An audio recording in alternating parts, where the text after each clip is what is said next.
नमस्कार, news point में आप सभी दोस्तों का स्वागत करता हूं, इस्तकबाल करता हूं। मैं हूं राजीव। तो दोस्तों, हम देखते आए हैं कि युवा भारत में युवा जोश की बातें हमारे देश की सियासत में खूब हुई, लेकिन ये युवा जब आक्रोश में होता है, गुस्से में होता है, तो सत्ता के सिंहासन कैसे उठते हैं, हिल जाते हैं, इसका ताजा नमूना अब यूपी और बिहार से देखने को मिल रहा है। आरआरबी एनटीपीसी यानी railway recruitment board non technical popular categories के नतीजों में गड़बड़ी पर जिस तरह बिहार और उत्तर प्रदेश में परीक्षा के उम्मीदवारों का गुस्सा फूटा, वो चुनावों में बीजेपी जो अभी जो चुनाव है 5 राज्यों में और खासकर उत्तर प्रदेश में जो चुनाव है, उन चुनावों में बीजेपी को पटखनी दे सकता है।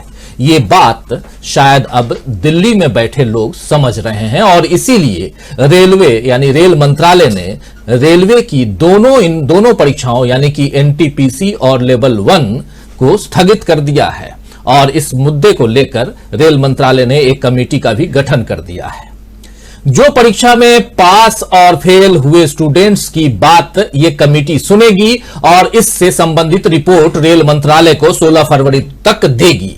लेकिन इससे पहले सरकार की शायद ये कोशिश भी रही कि युवाओं के गुस्से को दबा दिया जाए और साथ ही इस खबर को भी दबा दिया जाए।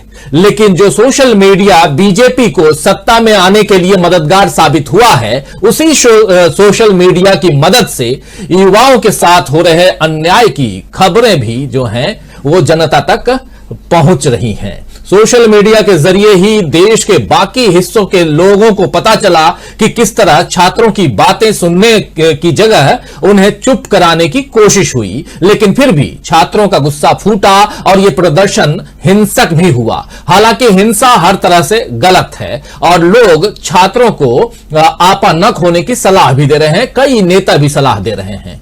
मगर यह वक्त सरकार के लिए भी आत्मनिरीक्षण का है कि आखिर उसने छात्रों की नाराजगी पर और उनकी शिकायतों पर ध्यान क्यों नहीं दिया। वैसे नसीहत देने में सरकार भी पीछे नहीं है। कल ही यानी मंगलवार को रेलवे ने एक सामान्य नोटिस जारी करके कहा था कि रेलवे की संपत्ति को नष्ट करके यानी कि रेलवे की संपत्ति को अगर आप उस पर नुकसान पहुंचाते हैं और रेलवे सेवाओं को बाधित करते हैं तो उम्मीदवारों को, जो परीक्षार्थी हैं, जो ऐसा आचरण जिन्होंने किया है वो अशोभनीय है। और इस नोटिस में यह भी कहा गया है कि ऐसी गतिविधियां उम्मीदवारों को रेलवे की नौकरी के लिए अनुपयुक्त बनाती हैं, इसीलिए ऐसी गतिविधियों के वीडियो की जांच की जाएगी और जो उम्मीदवार गैर कानूनी गतिविधियों में लिप्त पाए जाएंगे उन पर पुलिस कार्रवाई होगी और रेलवे के साथ नौकरी करने पर आजीवन प्रतिबंध सरकार लगा देगी, यानी कि आजीवन आप रेलवे की नौकरी नहीं पा पाएंगे। कुल मिलाकर यह कह सकते हैं कि सरकार के पास ताकत है तो वो ये सब कर सकती है, लेकिन इसी सरकार के पास यह ताकत भी है कि वो इन सब चीजों से इतर कम से कम इतना तो ध्यान दे कि छात्रों का कैसे उनका जो गुस्सा है उसे कैसे शांत किया जाए। बहुत सारी बातें हैं और इन बातों के बीच छात्र जिस प्रकार आंदोलित हैं, इस आंदोलन का आखिर हश्र क्या होगा, क्या सरकार यहां झुकेगी, बहुत सारी बातें, बहुत कुछ यहां पर बहुत सारे सवाल भी हैं। तो ये जो चीजें हैं, अब बात दूसरी ये भी आती है कि आखिर युवाओं की निराशा जो है वो आक्रोश अब बन चुकी है, ये साफ दिखाई दे रही है और जिसकी चिंगारी में भाजपा की डबल इंजन सरकार झुलस सकती है। क्योंकि आप जानते हैं कि बिहार में भी डबल इंजन सरकार है, यानी कि बिहार में बीजेपी नीत एनडीए की सरकार है, केंद्र में भी है और दूसरी तरफ यहां पर उत्तर प्रदेश में भी है। उत्तर प्रदेश में आज प्रयागराज में छात्रों को खोज कर ढूंढ कर पीटा गया, मारा गया और दूसरी तरफ बिहार में आप देख रहे हैं जो कुछ भी हुआ। तो इस घटना से, ये जो घटना है, इस घटना से छात्रों का जो आक्रोश है, उसकी जो चिंगारी है, उससे कैसे झुलस सकती है सरकार, इसके क्या सियासी मायने हैं और क्या युवाओं के, बेरोजगारों के रोजगार से लेकर के जो तमाम उनकी जो परेशानियां हैं उसके क्या मायने हैं? क्यों 2 करोड़ रोजगार देने का वादा करने वाली सरकार आज रोजगार मांगने वाले छात्रों के ऊपर, आप याद कीजिए, चाहे यूपी टेट का मामला हो, चाहे टीचर्स भर्ती का मामला हो, चाहे यूपीएससी का मामला हो, चाहे एसएससी का मामला हो, चाहे रेलवे भर्ती बोर्ड की बात अभी चल ही रही है, ऐसे तमाम मामले हैं जहां पर छात्र जो हैं वो आंदोलित हैं और गुस्से में हैं और उनकी बात नहीं सुनी जा रही है। आखिर कौन सुनेगा उनकी बात? क्या सरकार इसी के लिए है? इन तमाम सवालों का जवाब आज हम ढूंढने की कोशिश करेंगे और साथ साथ यह भी समझने की कोशिश करेंगे कि छात्रों के इस आंदोलन के क्या हैं सियासी मायने। आइए इन सवालों के साथ चले सीधे हमारे पैनलिस्टों के पास में। हमारे साथ कुछ खास पैनलिस्ट मौजूद हैं इस वक्त, 4 साथी हमारे साथ पैनलिस्ट साथी मौजूद हैं। आप देख ही रहे होंगे, युवा हल्ला बोल के वर्किंग प्रेसिडेंट गोविंद मिश्रा जी हमारे साथ जुड़े हुए हैं। गोविंद मिश्रा जी, आपका स्वागत करता हूं। हमारे साथ हमारे पॉलिटिकल एडिटर दीपक पाचपोर जी जुड़े हुए हैं। दीपक जी, आपका स्वागत है। हमारे साथ अमलेंदु उपाध्याय जी जुड़े हुए हैं। अमलेंदु जी, आपका भी स्वागत करता हूं और स्वागत करता हूं आप तमाम दोस्तों, साथियों, शुभचिंतकों, आप सबका जो हमारे साथ जुड़े हुए हैं, जो इस कार्यक्रम को देख रहे हैं और खासकर बेरोजगार युवाओं के ऊपर जो लाठियां चल रही हैं, जो गोलियां बरसाई जा रही हैं। गोलियां इसलिए कह रहा हूं क्योंकि कुछ विजुअल्स ऐसे भी आए हैं, उनके ऊपर भले ना हो लेकिन उन्हें डराने के लिए तो जरूर बरसाई जा रही हैं। आखिर ऐसा क्यों हो रहा है, यही समझने की कोशिश कर रहे हैं यहां पर। सबसे पहले सीधा गोविंद मिश्रा जी आपके पास ही आना चाहूंगा। ये पूरा घटनाक्रम इसे किस रूप में देखते हैं आप और क्या है ये? आखिर युवा जो हैं और बिहार से, याद कीजिए, बहुत सारी चीजें, बहुत सारे घटनाक्रम हो भी रहे हैं युवाओं के लेकर, उनकी बातें नहीं सुनी जा रही हैं। सोशल मीडिया है, एक प्लेटफॉर्म है जहां से बातें थोड़ी सी बाहर निकल के आती हैं, लेकिन मेन स्ट्रीम में जब बात करनी चाहिए जहां, वहां कुछ और बात होने लगती है। इन बातों को दबाया जाता है। कैसे? क्योंकि आपका जो मंच है युवा हल्ला बोल, अपने आप में मंच बहुत कुछ कहता है। ये 3 शब्द बहुत कुछ कह रहा है, इसलिए भी समझना चाहेंगे कि आप लोग क्या कुछ कर रहे हैं।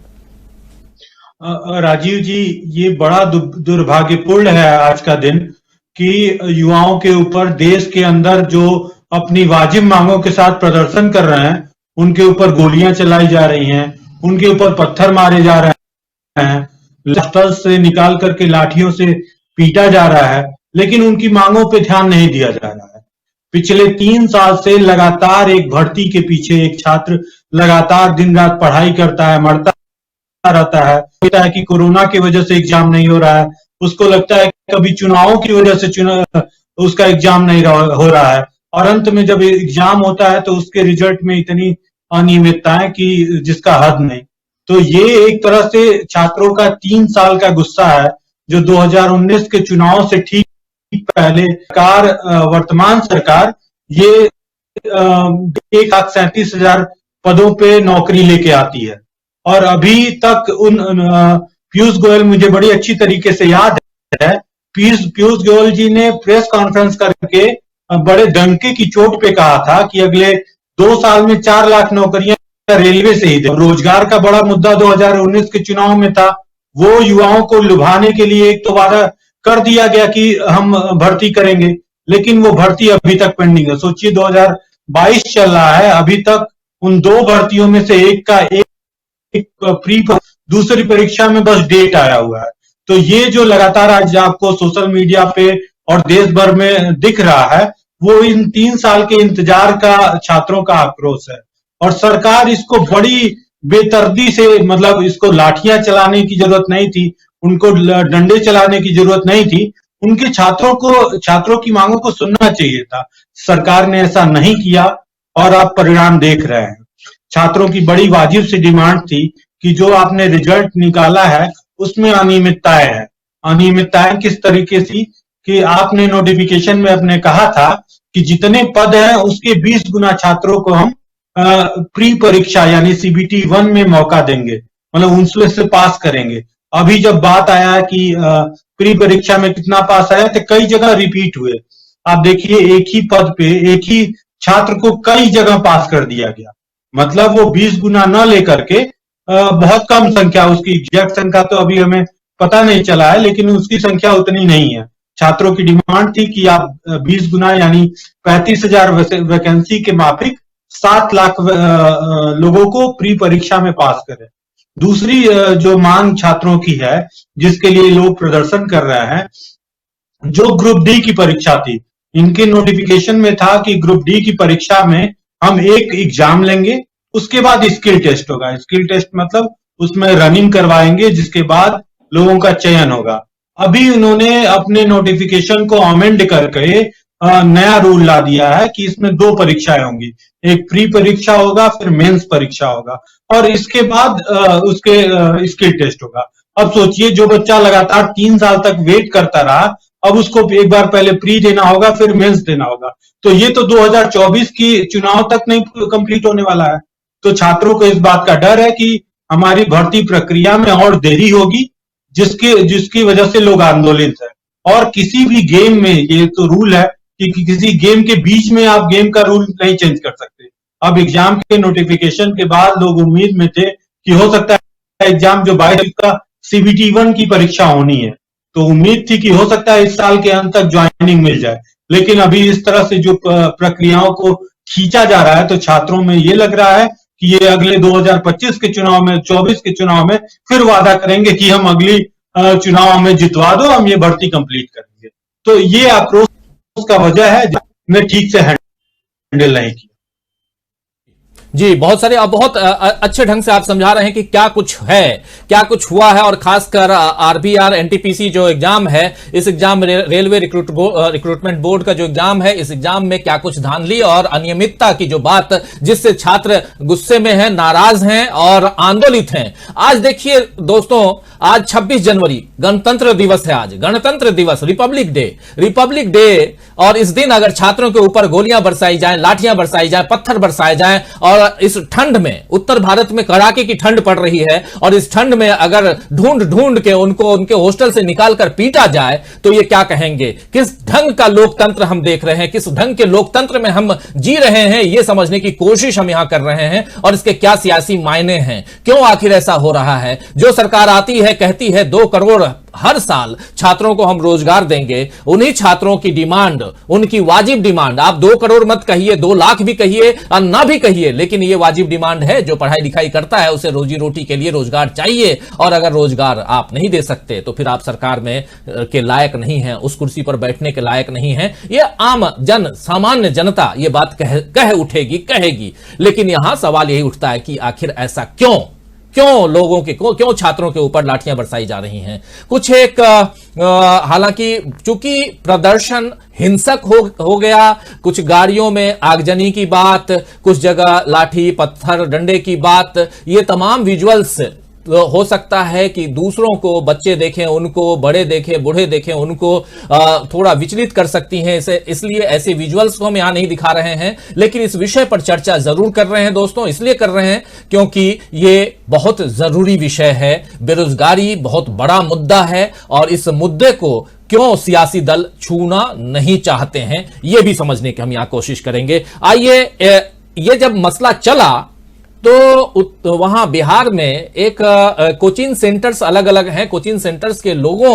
के ऊपर भी गैस गिराने की कोशिश हुई, और कहा गया कि कोचिंग सेंटर से ये पूरा का पूरा जो आंदोलन है वो संचालित हो रहा है। आजकल बहुत चर्चा में है एक खान सर जो हैं वो काफी चर्चा में है, क्योंकि उनके वीडियोस काफी वायरल होते हैं, उनके कोचिंग सेंटर। तो सुबह से खबर आ रही थी कि खान सर गिरफ्तार हो गए हैं, फिर खबर आई कि नहीं, खान सर अभी नहीं गिरफ्तार हुए हैं। लेकिन ये खान सर कौन है और क्या कह रहे हैं, जरा सुन लेते हैं, सुनाना चाहता हूं आप लोगों को। चर्चा को आगे बढ़ाएंगे, और हमारे 2 साथी और भी हैं, अमलेंदु उपाध्याय और दीपक पाचपोर जी भी हैं। कुछ देर बाद और 2 साथी जुड़ेंगे, उन लोगों के विचारों को भी लेंगे। गोविंद मिश्रा जी हमारे साथ बने हुए हैं, आप जानते हैं, वर्किंग प्रेसिडेंट हैं युवा हल्ला बोल आप अच्छी तरह से जानते हैं, युवाओं के लिए, युवाओं की आवाज उठाने का एक बहुत बड़ा मंच है, और इस मंच के जरिए अपनी युवा जो है, यूथ जो है, नौजवान जो है, बेरोजगार जो है, उनकी आवाज ये उठाते हैं, और काफी मेहनत करते हैं। इनका जो मंच है, ये लोग काफी मेहनत करते हैं,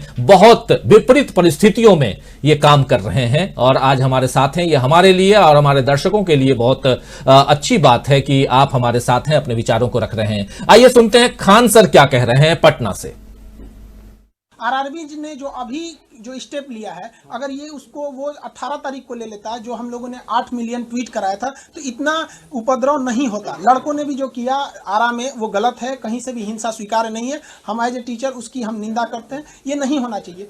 लेकिन आरआरबी ने एक अच्छा स्टेप लिया है कि उसने सारे स्टूडेंट से अपनी सुझाव 16 फरवरी तक मांगा है और हर एक आरआरबी से कहा है कि वो लोग अपनी रिपोर्ट 4 मार्च तक दे। इसके बाद क्या होगा तभी कह सकते हैं। अभी कमेटी बैठाई गई है, 5 मेंबर की कमेटी है। रेलवे को आरआरबी को ये काम पहले कर लेना चाहिए था, ऐसा विवाद नहीं होता। 2019 की वैकेंसी में जो नोटिफिकेशन आया था उसको अचानक आप 15 दिन पहले कहिएगा तो थोड़ा सा मिसअंडरस्टैंडिंग लोगों में होगा ही।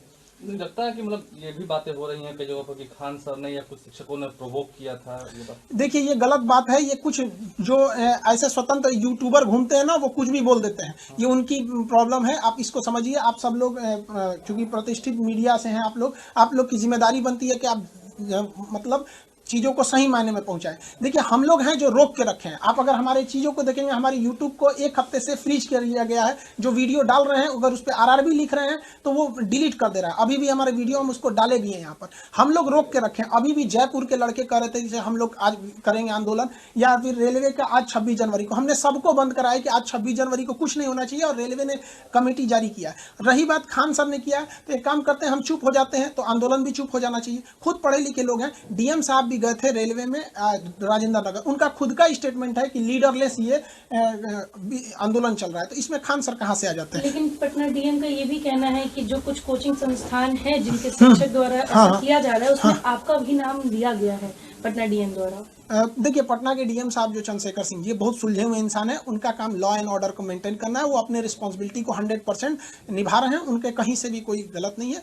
कुछ जो ऐसे गलत काम करेंगे उन पे लेना पड़ेगा। लेकिन आरआरबी को भी सोचना चाहिए कि एक टीचर गलत बोल सकता है, क्या पूरे हिंदुस्तान के टीचर और स्टूडेंट गलत नहीं बोलेंगे? ये आंदोलन जो उग्र हुआ इसके पीछे आरआरबी का सेकंड डिसीजन खराब था। एक्चुअली एनटीपीसी के लड़के कम थे, वो राजेंद्र नगर पे वेट कर रहे थे कि हमारे लिए आरआरबी कुछ अच्छा नोटिफिकेशन जारी करेगा। 3 बजे केवल 500 से 1000 लड़के थे राजेंद्र नगर टर्मिनल पे। रेलवे ने एक नोटिफिकेशन जारी किया जिसमें सारे लड़के खुश हो गए कि शायद मेरी मांग को सुन लिया गया। लेकिन उस नोटिफिकेशन में था कि जो 1.5 करोड़ लड़के हैं जो ग्रुप डी का फॉर्म भरे हैं, अब उनसे मेंस का एग्जाम लिया जाएगा। बताइए 2019 में हम फॉर्म भरा है, फरवरी में एग्जाम है, 15 दिन पहले कहिएगा कि आपसे मेंस का एग्जाम लिया जाएगा। जो 1.5 करोड़ लड़के घर में बैठे थे वो अनऑर्गेनाइज तरीके से बिना किसी प्लान से सीधे चले आए, जिस वजह से ये जो भी जो घटनाएं हुई हैं वो है, ये घटनाएं कहीं से भी सही नहीं है। हम लोग तो खुद रोक रहे हैं, हम लोग तो प्रशासन का सहयोग कर रहे हैं। कहीं से आपको लग रहा है कि हम कहीं भी रोके हुए हैं? हम कल से हम लोग मतलब खाना पीना पढ़ाना छोड़ के लड़कों को शांत कराने में लगे हैं। लेकिन 1.5 करोड़ लड़कों को आप अचानक प्रोवोक कर दीजिएगा तो ये आरआरबी को सोचना चाहिए कि एक अकेला टीचर 1.5 करोड़ लड़कों को कैसे संभालेगा। तो ये सुन रहे थे आप। खान सर काफी चर्चित हैं इन दिनों और पटना में क्या कुछ चल रहा है बता रहे थे।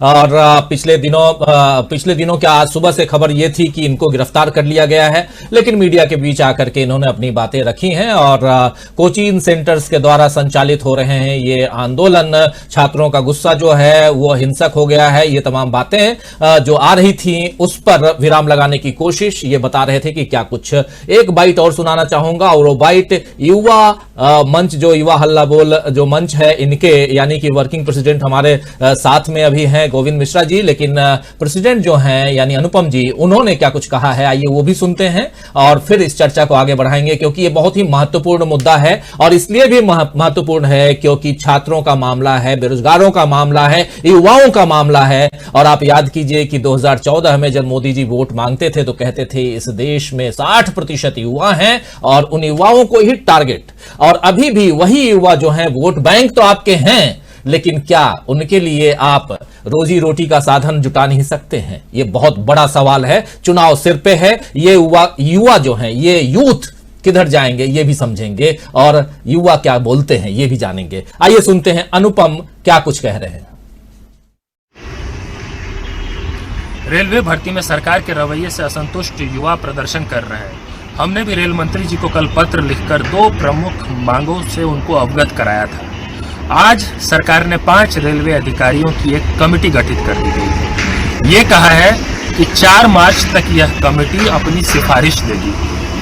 देखिए मांग बड़े स्पष्ट है। 2 मांग। आरआरबी की एनटीपीसी परीक्षा में CBT 1 के परिणाम में 20 गुना कैंडिडेट्स का चयन हो, 20 गुना रोल नंबर्स का चयन ना हो। और जो आरआरबी की ग्रुप डी की परीक्षा है उसमें CBT 2 को इंट्रोड्यूस करके भर्ती प्रक्रिया को और लंबा ना किया जाए। सरकार ये क्यों नहीं कर सकती, बस इसका जवाब देना था सरकार को। आप कोई भी कमेटी बना लीजिए और कितना भी समय ले लीजिए और कितने भी लोगों से सुझाव ले लीजिए, अंत में आपको इन्हीं 2 सवालों का जवाब देना है।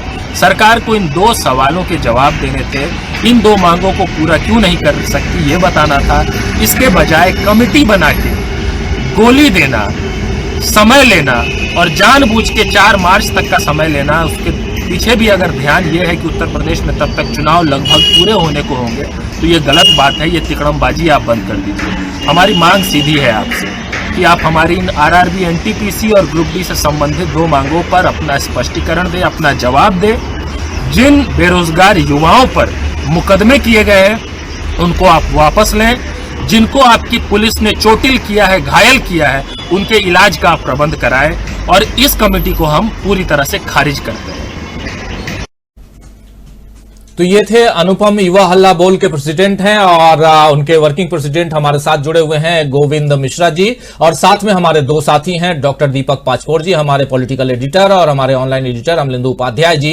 और थोड़ी देर बाद हमारे साथ एक साथी और जुड़ेंगे जो युवाओं के मसले पे ही काम करते हैं, उनके विचारों को भी सुनेंगे। लेकिन अब थोड़ा सा कमेंट लेना चाहूंगा। सबसे पहले दीपक पाचपोर जी, आपसे इस मसले को किस रूप में आप देखते हैं, उसका जो सियासी जो नफा नुकसान है आने वाले चुनाव में, उसको किस ढंग से आप देखते हैं, खासकर युवा जब अभी क्रोधित हैं, आक्रोशित हैं, गुस्से में हैं? देखिए, मैं राजीव जी एग्जैक्टली वहां पर जो कुछ हो रहा है इसके बारे में तो भाई गोविंद जी ने पूरा कुछ डिटेल में बता दिया और अनुपम जी भी जुड़े अपने साथ। मैं इसमें थोड़ा सा इसको और बृहत्तर रूप में देखना चाहता हूं। मुझे याद है 1972 की बात है, जब मैं कॉलेज में था और हमने हरिशंकर परसाई जी को बुलाया था मुख्य अतिथि के रूप में अपने एनुअल फंक्शन में। उन्होंने एक बात कही थी, उन्होंने कहा था कि भारत का सबसे खराब ग्राहक अगर कोई है तो वो छात्र है। वो ऐसे कि वो जितनी फीस देता है उतना तो कॉलेज से और अपने शिक्षकों से काम ही नहीं लेता। जो शिक्षक काम नहीं करता या हम जितनी खराब शिक्षा किसको देते हैं उससे छात्र बड़े खुश रहते हैं। तो आप जितनी फीस दे रहे हैं, आपके माता पिता दे रहे हैं, उसको पूरा पैसा आप वसूल कीजिए। ये इसके कारण एक ऐसा कुछ हो गया कि पिछले कुछ सालों में आप देखिए इसका जो दूसरा आयाम ये है कि हम बहुत ही खराब शिक्षा व्यवस्था तैयार कर चुके हैं। आप जानते हैं कि दुनिया के लगभग 100 जो बेस्ट रैंकिंग जो शिक्षण संस्थान है उनमें भारत कहीं पर नहीं है। आरबीआई की एक रिपोर्ट आई थी 2017 में, उसने बताया था कि हमारे जो उच्च शिक्षा संस्थान है वहां पर लगभग 52% लोग ऐसे हैं जिनकी एम्प्लॉयबिलिटी ही नहीं है, वो काम करने के लायक ही नहीं है। तो मूल जो मुद्दा है इसके कारण ये हो रहा है कि बेरोजगारों की संख्या लगातार बढ़ रही है। दूसरी तरफ सरकार क्या कर रही है कि एक पॉपुलिस्ट एक तरफ का उसने वो किया है कि एक लोगों को आकृष्ट करने के लिए कि हम इतने करोड़ को रोजगार देंगे, हम इतने लोगों को नौकरियां देंगे। लेकिन छात्र ने अपने सरकारों की कभी भी सोशल ऑडिटिंग नहीं की। मैं इसमें काफी कुछ जिम्मेदार छात्रों को भी मानता हूं या छात्र नेताओं को मानता हूं कि इन्होंने कभी मिलकर इस पर आगे काम ही नहीं किया। इसलिए आप देखिए लगातार स्कूल बंद हो रहे हैं पूरे देश में। वो किसी भी पार्टी की सरकारें हो, स्कूल बंद हो रहे हैं, शिक्षकों की कमी है। एक तो हमारी शिक्षा व्यवस्था बड़ी खराब, एम्प्लॉयबिलिटी है नहीं, और तीसरा सरकार जो है वो आपको केवल लोक लुभावन इस तरीके से वो दे रही है, लेकिन आप कभी पूछते नहीं। 6 महीने के बाद, 1 साल के बाद आंदोलन हो रहे हैं, जगह जगह हो रहे हैं। आप पिछले 2 साल 3 साल आप पहले आप देखिए कई अच्छे जेएनयू हो गया, जामिया मिलिया में हो गया, बीएचयू में हुआ, किस तरीके से छात्र आंदोलन हुए, उसको किस क्रूरता से, किस निर्ममता से दबाया गया। तो जब तक मेरा अपना व्यक्तिगत विचार है कि राजनीतिक दलों की बैसाखियां छोड़कर जब तक छात्र एक साथ इकट्ठे नहीं होते पूरे राष्ट्रीय स्तर पर, हम अपने आसपास के भी देशों में देखें, म्यांमार में देखिए, हांगकांग में देखिए, बहुत सारे कोरिया में देखिए, छात्रों ने बड़े बृहद परिवर्तन किए हैं और अच्छी शिक्षा व्यवस्था वहां पर लागू करने के लिए सरकारों को मजबूर किया है। तो हमको सबसे पहले तो वहां पे करना चाहिए। अब आइए कि ये स्थिति क्यों हो रही है। एक तो हुआ यह कि कोरोना के कारण जिस प्रकार से बेरोजगारी बढ़ी है उसके कारण पाइलअप बहुत हो गया। पहले हर साल जितने निकलते थे बेरोजगार निकलते थे, हमारे बेरोजगार से ज्यादा हम कहें कि जिन्हें रोजगार की जरूरत है उनकी संख्या लगातार बढ़ रही है। दूसरे, सरकारों के पास फंड्स है नहीं, सरकारें व्यर्थ का काम कर रही हैं। तो ये सारी चीजें भी देखने की चीजें हैं। मैं इन घटनाओं की, आज की जो घटनाएं, परसों की घटनाएं, चाहे प्रयाग की हो, चाहे बिहार की हो, अन्य जगहों की, उसके बहुत ज्यादा डिटेलिंग लिस्ट नहीं जाना चाहता कि हमसे अच्छा बताने वाले यहाँ बैठे हुए युवा हल्ला बोल के नेता हैं, बाकी लोग भी हैं, लेकिन मुझे लगता है कि हमें मूलभूत मुद्दों पर जब तक हम काम नहीं करेंगे ये स्थिति बनी रहेगी। और एक तरह से छात्र जो है, समझिए कि या पूरा समाज जो है एक बारूद के ढेर पर बैठा हुआ है। अलग अलग वर्ग जो है वो आक्रोशित है, उनमें छात्र भी है, लेकिन जब तक छात्र अपनी समस्याओं का हल करने के लिए एकजुट नहीं होते, अलग अलग पार्टियों के अंडर ये सब काम कर रहे हैं, क्यों नहीं ये उस पार्टियों को छोड़कर या अपने पार्टियों पर क्यों नहीं दबाव डालते कि आप छात्रों और युवाओं का जो मांगे हैं उसको पूरा करें और एक एम्प्लॉयबल, एक अच्छा समाज जो है जहां पर कोई बेरोजगार ना हो, वैसा समाज बनाने की वो बृहत्तर कोई भी योजना पे काम नहीं कर रहा है। और इसका सियासी परिणाम कितना होता मैं नहीं जानता। कारण ये है कि भारत एक ऐसा अजीब देश हो गया है कि यहाँ भूखे आदमी के लिए रोटी कोई इश्यू ही नहीं है, बेरोजगार के लिए रोजगार कोई इश्यू ही नहीं है। उसके इश्यूज जो है वो बड़े भावनात्मक हो गए हैं। मूलभूत जो हमारे मुद्दे हैं उनको तो हम सब भूलते जा रहे हैं, और दुर्भाग्य से युवा और छात्र ये भी उन मुद्दों को भूल रहा है। उसको ये बिल्कुल एक तरह से बिल्कुल उसको इस बात की कोई फिक्र नहीं है कि हमारा आने वाला 10 साल, 15 साल, 20 साल, 25 साल कैसे गुजरने वाला चाहे। तो अब देखिए, मैं तो चाहता हूं कि इसका असर हो और सरकार को बड़ी जबरदस्त वो पटकनी दे कि आप कर क्या रहे हैं, क्यों नहीं सरकार के हल्ला बोल है। मैं चाहता हूं कि हल्ला बोल, निश्चित रूप से समय है कि हल्ला बोल जो है बड़े तगड़े तरीके से न केवल केंद्र सरकार के, तमाम सरकारों के ऊपर वो करे, अपने डिमांड्स को लेकर सामने जाए और कहे कि रोजगार दीजिए। राजीव जी। बिल्कुल बिल्कुल, बहुत सारी बातें और बहुत इंपॉर्टेंट बातें आप यहां रख रहे हैं। आप याद कीजिए दोस्तों, रामधारी सिंह दिनकर की एक कविता थी, सिंहासन खाली करो कि जनता आती है। और यही इस कविता की इन पंक्तियों के साथ जेपी आंदोलन में जयप्रकाश नारायण ने अपने आंदोलन में इसको आगे बढ़ाया था। और उसके बाद वो दौर भी था जब छात्र आंदोलन इस देश में एक अलग मुकाम पर पहुंचा। इस देश में छात्रों के आंदोलन कई बार हुए हैं, अलग अलग ढंग से हुए हैं, और हर बार कहीं ना कहीं छात्रों को इसमें सफलता मिली है।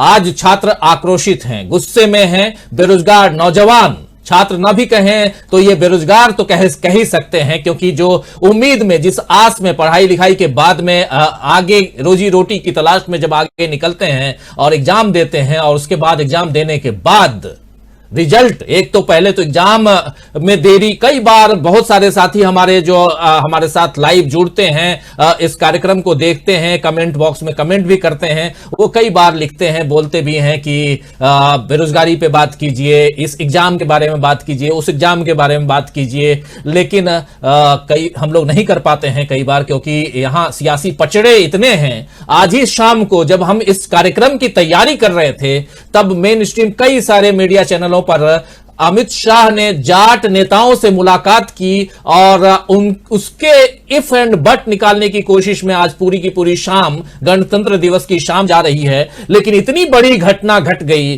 छात्रों के ऊपर जिस प्रकार लाठियां बरसाई गई, जिस प्रकार पत्थर मारे गए, जिस प्रकार गोलियों से डराया गया, ये तमाम घटनाएं, लहूलुहान छात्र जो हैं वो गुस्से में आ गए। ये आंदोलन बिहार में हिंसक हो गया, और हिंसा उकसाने का काम अगर पुलिस कर रही है तो इन दोनों जगहों पर, बिहार और उत्तर प्रदेश दोनों की बात हम करें तो दोनों जगह पर डबल इंजन की सरकार है। तो इस डबल इंजन की सरकार में कहीं इंजन फूंके भी जा रहे हैं, और वो बिहार में श्रमजीवी एक्सप्रेस में आग लगा दी गई। तो ये सारी घटनाएं जो आज हुई हैं, उसी को लेकर के दोस्तों हम आपके बीच बैठे हुए हैं और ये समझने जानने की कोशिश कर रहे हैं कि आखिर हुक्मरान जो दिल्ली से लेकर के अलग अलग राज्यों में बैठे हुए हैं, वो युवाओं की बात क्यों नहीं सोचते, युवाओं की चिंता क्यों नहीं करते हैं, और इसका आगे इसकी परिणति क्या होगी। थोड़ा इसका पॉलिटिकल एस्पेक्ट जो है वो समझने की कोशिश करेंगे अमलेंदु उपाध्याय जी आपसे। उसके बाद एक बार फिर से गोविंद मिश्रा जी के पास आऊंगा कुछ युवाओं की बातों को लेकर के।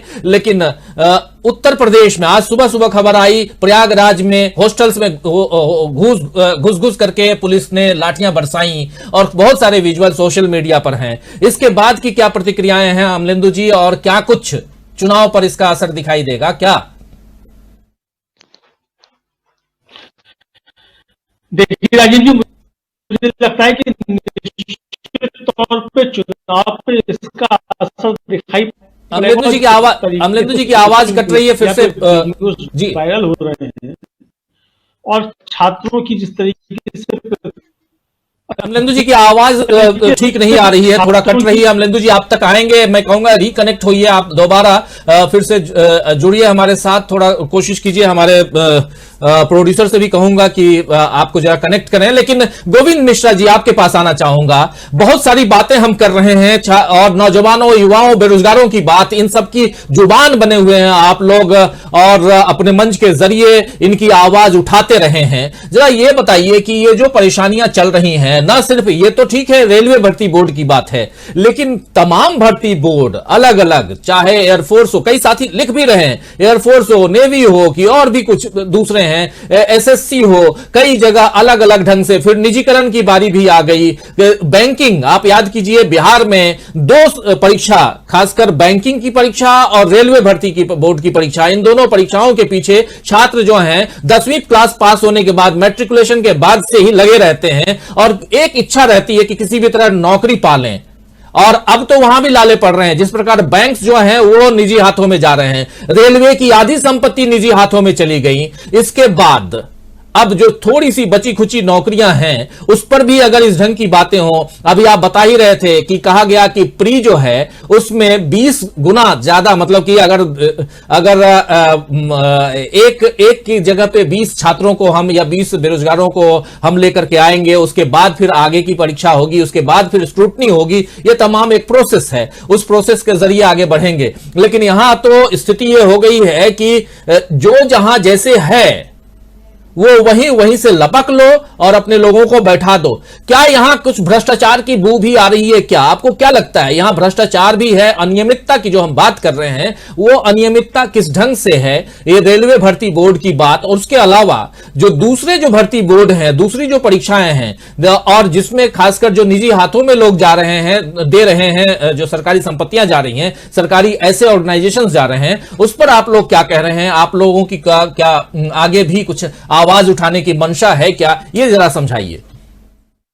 राजीव जी, पहले तो इसमें मैं बता दूं कि अभी जो ये 20 गुना वाला मैटर है, इसमें कुछ भ्रष्टाचार का तो कुछ नहीं नजर आ रहा है। परीक्षा जो हुआ था उसमें कहीं कहीं नकल की खबरें आई थी, लेकिन ओवरऑल इस रिजल्ट में कुछ इस तरह का भ्रष्टाचार का नजर नहीं आ रहा है। दूसरी बात, मैं आपको धन्यवाद देना चाहूंगा। आप आज जब मीडिया में, तमाम मीडिया चैनलों में जाट की बात हो रही थी, उस समय आपने जाट, यादव, ब्राह्मण, चाहे किसी हिंदू मुसलमान के बजाय आपने रोजगार का मुद्दा चुना, आपने युवाओं का मुद्दा चुना। इसके लिए धन्यवाद। और हमारी कोशिश यही रहती है कि ये देश में जो सिनेरियो है, जो अभी पॉलिटिकल सिनेरियो है, जो पॉलिटिकल लोग, जो चर्चा का विषय होता है, वो जाट, राजपूत, यादव के बजाय युवाओं का बात हो, पढ़ाई, कमाई, दवाई जैसी अहम मूलभूत बातें हो। दीपक जी की बातों से हम काफी सहमत हैं कि इस तरह के आंदोलन नहीं हो रहे हैं जिससे युवाओं की बात सुनी जा सके। हम युवा अल्लाह बोल ने प्रयास किया है इस तरफ और लगातार हम लोग कोशिश कर रहे हैं। रोजगार को लेकर के हम लोगों ने 2018 से लगातार काम किया है। हमारी कोशिश ये है कि ये जो भर्ती प्रक्रिया है, ये जो इसमें जो देरी होती है, पहले ये खत्म हो। इसके जो लूप होल हैं, जैसे जिसकी वजह से भ्रष्टाचार इसमें होता है भर्ती में, सरकारी भर्तियों में, वो खत्म हो। इसके लिए हम लोगों ने मॉडल एग्जाम कोड एक बनाया हुआ है। जैसे आप जानते ही हैं कि जो चुनाव करवाने के लिए चुनाव आचार संहिता है, उसी तरह परीक्षाएं करवाने के लिए परीक्षा आचार संहिता हो, ऐसा हमारा मानना है। हालांकि गवर्नमेंट का जो डीओपीटी है वो इस तरह के कुछ रूल शुरू में दिया हुआ है। डीओपीटी के अनुसार कोई भी सीधी भर्ती 6 महीने में कंप्लीट होनी चाहिए। सीधी भर्ती में तो जो डायरेक्ट रिक्रूटमेंट जनरली होता है उसमें 6 महीने तो भी ये कंप्लीट करते नहीं। युवा अल्लाह बोल ने उसको 9 महीने बनाया हुआ है और हमने उस तमाम विद्वानों के साथ बैठ करके, तमाम भुक्तभोगियों के साथ बैठ करके, छात्रों के साथ बैठ करके वो पूरा रूल का एक पूरा मॉडल एग्जाम कोड बनाया है, जिसके अनुसार कोई भी भर्ती प्रक्रिया फॉर्म निकलने से लेके ज्वाइनिंग तक का प्रोसेस 9 महीने में कंप्लीट हो सकता है। ये हमने अपने मॉडल एग्जाम कोड को तमाम भर्ती आयोगों को भेजा भी, तमाम मुख्यमंत्रियों को भेजा है। हम चाहते हैं कि इस दिशा में एक, जो दीपक जी जिक्र कर रहे थे, इस दिशा में एक आंदोलन हो जिससे भर्तियों का आंदोलन कुछ हद तक संभले। दूसरी बात जो आप बता रहे हैं बाकी भर्तियों की, तो उसमें तमाम समस्याएं हैं और सरकार के पास रोजगार देना इनकी प्राथमिकता में नहीं है। सरकार के पास तो बस बात करने के लिए हो जाता है कि डेमोग्राफिकल डिविडेंड की बात करेंगे, युवा देश की बात करेंगे, लेकिन ये युवा उनको चाहिए बस उनके झंडे को लेकर के। ये युवा उनको चाहिए कि जिंदाबाद मुर्दाबाद बोलने के लिए। बाकी इन युवाओं के बारे में वो कुछ नहीं सोचेंगे। जब चुनाव आएगा कुछ भर्ती लाके दे देंगे कि ये भर्ती आ रही है। अब जैसे वर्तमान जो भर्ती जिस पे चर्चा आज शुरू हुई है, ये 2019 के चुनाव से बिल्कुल पहले आई थी और जो अभी तक अटकी हुई है। इतना लंबा दिन हो गया। उत्तर प्रदेश में अभी चुनाव है और इसके उत्तर प्रदेश में 3-4 महीने पहले की बात है, एक पीईटी एग्जाम हुआ, जिसके बाद कहा गया इससे जो प्रदेश में 5 लाख खाली सरकारी पद है उसको भर दिया जाएगा। तो वो तो चुनावी जुमला हो गया, पीईटी का एग्जाम हो गया, लेकिन उसके आगे कोई प्रोसेस नहीं हुआ। लेखपाल की भर्ती यूपी में आ गई कि लेखपाल की भर्ती आएगी, लेकिन अभी लेखपाल की भर्ती आई, उसके बाद एग्जाम करवाने वाला कोई नहीं है। तो सरकार को या इन राजनेताओं को बड़ी अच्छी तरीके से समझ में आ कि जुमले कैसे देने। इनको पता है कि हम रोजगार पे बात करने के बजाय पे बात करेंगे तो लोग वोट देंगे। हम युवा हल्ला बोल के माध्यम से यही चाहते हैं कि पूरा पॉलिटिकल डिस्कोर्स है वो हमारी दवाई युवाओं के मुद्दे के करीब आ सके, इस पे चर्चा हो सके। इसी दिशा में युवा हल्ला बोल लगातार प्रयासरत है। युवा हल्ला बोल जो है किस दिशा में प्रयासरत है यही समझा रहे हैं यहाँ गोविंद मिश्रा जी, और युवा हल्ला बोल के वर्किंग प्रेसिडेंट हैं। और अभी इनके प्रेसिडेंट जो अनुपम जी हैं उनकी बात भी आप लोगों को हमने सुनाई, वो क्या कुछ कह रहे हैं। और एक बार फिर से अनुपम जी की बात हम सुनाना चाहेंगे, इसलिए क्योंकि ये जो पूरा का पूरा मसला है, इस मसले पर यानी कि जो बिहार से लेकर के उत्तर प्रदेश तक छात्रों के तरफ से जो विरोध प्रदर्शन हो रहा है, जिसका हिंसक रूप भी आज देखने को मिला। हालांकि हमारी अपील भी यही है, जो युवा हैं, बेरोजगार हैं, नौजवान हैं, उनसे कि हिंसक रूप मत लीजिए, मत लेने दीजिए अपने आंदोलन को, क्योंकि आपने देखा होगा किसानों का आंदोलन लगभग 1.25 साल तक चला दिल्ली के बॉर्डर पर, और उस आंदोलन में भी कहीं भी किसानों ने हिंसक रूप उस आंदोलन को लेने नहीं दिया और उसकी परिणति हुई कि सरकार को झुकना पड़ा। तो यहां पर भी आप ये कोशिश जरूर कीजिए कि किसी भी तरह से आपको कहीं न आपके ऊपर उंगलियां न उठें, और यही है कि आप हिंसक रूप होने मत दीजिए। आइए एक बार अनुपम जी को सुनते हैं क्या कुछ कह रहे हैं।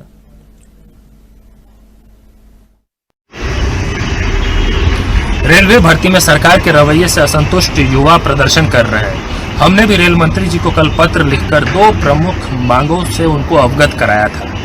आज सरकार ने 5 रेलवे अधिकारियों की एक कमेटी गठित कर दी गई है। ये कहा है कि 4 मार्च तक यह कमेटी अपनी सिफारिश देगी। देखिए, मांग बड़े स्पष्ट है। 2 मांग, आरआरबी की एनटीपीसी परीक्षा में सीबीटी 1 के परिणाम में 20 गुना कैंडिडेट्स का चयन हो, 20 गुना रोल नंबर्स का चयन न हो, और जो आरआरबी की ग्रुप डी की परीक्षा है उसमें सीबीटी 2 को इंट्रोड्यूस करके भर्ती प्रक्रिया को और लंबा न किया जाए। सरकार ये क्यों नहीं कर सकती, बस इसका जवाब देना था सरकार। आप कोई भी कमेटी बना लीजिए और कितना भी समय ले लीजिए और कितने भी लोगों से सुझाव ले लीजिए, अंत में आपको इन्हीं 2 सवालों का जवाब देना है। सरकार को इन 2 सवालों के जवाब देने थे। इन 2 मांगों को पूरा क्यों नहीं कर सकती ये बताना था। इसके बजाय कमेटी बना के गोली देना, समय लेना और जानबूझ के 4 मार्च तक का समय लेना, उसके पीछे भी अगर ध्यान ये है कि उत्तर प्रदेश में तब तक चुनाव लगभग पूरे होने को होंगे, तो ये गलत बात है। ये तिकड़मबाजी आप बंद कर दीजिए। हमारी मांग सीधी है आपसे कि आप हमारी आरआरबी, एनटीपीसी और ग्रुप डी से संबंधित 2 मांगों पर अपना स्पष्टीकरण दें, अपना जवाब दें। जिन बेरोजगार युवाओं पर मुकदमे किए गए हैं उनको आप वापस लें। जिनको आपकी पुलिस ने चोटिल किया है, घायल किया है, उनके इलाज का आप प्रबंध कराएं, और इस कमेटी को हम पूरी तरह से खारिज करते हैं। तो सुन रहे थे आप, ये जो कमेटी है, इस कमेटी को पूरी तरह से युवा हल्ला बोल के प्रेसिडेंट खारिज करते हैं। युवाओं की आवाज उठाने वाला मंच क्या कुछ कह रहा है, ये हम सुना रहे थे। और दूसरी तरफ बिहार की हम बात करें तो बिहार में सुबह से यही खबर चल रही थी कि वहां के जो कोचिंग सेंटर के संचालक हैं उनके ऊपर गाज गिरेगी, और उसमें से प्रमुख रूप से आजकल खान सर काफी पॉपुलर हैं। उनके वीडियोज काफी मिलियंस में देखे जाते हैं, इसलिए भी। और उसके अलावा उनके जो स्टूडेंट हैं बहुत तेजी से नौकरियां पा रहे हैं, उनके यहां भीड़ लंबी लगी रहती है। सुबह से यही खबर आई कि वो गिरफ्तार हो गए हैं, लेकिन बाद में मीडिया से आकर के उन्होंने क्या कुछ कहा एक बार फिर से सुनाना चाहूंगा आप लोगों को। और उसके बाद सीधा दीपक पाचपोर जी कुछ बातों के साथ आपके पास आऊंगा, और फिर हमारे कुछ और साथी हैं उनके पास भी चलेंगे। आइए एक बार सुनते हैं खान सर क्या कुछ कह रहे हैं। जो साथी बाद में जुड़े हैं उनके लिए बहुत महत्वपूर्ण है, क्योंकि यह मामला जो है ये बिहार से निकल करके उत्तर प्रदेश तक पहुंच चुका है, और उत्तर प्रदेश में भी बिहार की तरह डबल इंजन की सरकार है। लेकिन क्या यहां की इंजन आगे बढ़ पाएगी छात्रों के बिना, नौजवानों के बिना, बेरोजगारों के बिना? यह समझना होगा। जिन बेरोजगारों, नौजवानों, युवाओं की दुहाई देते हुए मोदी जी पिछले 7-8 साल से सत्ता पर काबिज हैं, जिन युवाओं, बेरोजगारों और नौजवानों की बात करते हुए योगी जी जो है वो भी सत्ता पर काबिज हैं, और इन्हीं युवाओं, बेरोजगारों, नौजवानों के साथ बिहार में नीतीश कुमार डबल इंजन की सरकार चला रहे हैं बीजेपी के साथ में। क्या कहेंगे ये लोग? मुझे तो बहुत दुख भी होता है और हंसी भी आती है कि युवाओं की बात करने वाली सरकार आखिर युवाओं की सुध क्यों नहीं लेती है। ये युवा जो हैं, बेरोजगार हैं, जिस प्रकार कोरोना काल में बेरोजगारी बढ़ी है, जो लोग दूसरे राज्यों में जाकर के नौकरी कर रहे थे वो वापस गए, वापस ही रह गए। कई लोगों से बात होती है, लोग यही कहते हैं कि दिल्ली में काम करते थे, मुंबई में काम करते थे, चेन्नई में काम करते थे, बेंगलुरु में काम करते थे, अब वापस बिहार या उत्तर प्रदेश चले आए हैं और रोजगार नहीं है। बहुत दिक्कत है। और इसमें भी अगर कहीं रोजगार की आस दिखाई देती है और वहां अगर आप मांगने कुछ जाते हैं तो लाठियां बरसाई जाएं, डंडे बरसाए जाएं, पत्थर मारे जाएं, आपके ऊपर गोलियां चलाई जाएं, उससे गोलियों से डराया जाए, धमकाया जाए, पीटा जाए, लहूलुहान किया जाए, गिरफ्तार किया जाए, तो फिर आप क्या कहेंगे? यही यहां समझने की हम कोशिश कर रहे हैं। आखिर उन युवाओं की आवाज कौन उठाएगा, यही यहां जानने की कोशिश। आइए क्या कुछ कह रहे हैं खान सर, एक बार फिर से सुनते हैं। आरआरबी ने जो अभी जो स्टेप लिया है, अगर ये उसको वो 18 तारीख को ले लेता, जो हम लोगों ने 8 मिलियन ट्वीट कराया था, तो इतना उपद्रव नहीं होता। लड़कों ने भी जो किया आरा में वो गलत है, कहीं से भी हिंसा स्वीकार्य नहीं है। हम एज ए टीचर उसकी हम निंदा करते हैं, ये नहीं होना चाहिए। लेकिन आरआरबी ने एक अच्छा स्टेप लिया है कि उसने सारे स्टूडेंट से अपनी सुझाव 16 फरवरी तक मांगा है, और हर एक आरआरबी से कहा है कि वो लोग अपनी रिपोर्ट 4 मार्च तक दे। इसके बाद क्या होगा तभी कह सकते हैं। अभी कमेटी बैठाई गई है, 5 मेंबर की कमेटी है। रेलवे को आरआरबी को ये काम पहले कर लेना चाहिए था, ऐसा विवाद नहीं होता। 2019 की वैकेंसी में जो नोटिफिकेशन आया था उसको अचानक आप 15 दिन पहले कहिएगा तो थोड़ा सा मिसअंडरस्टैंडिंग लोगों में होगा ही।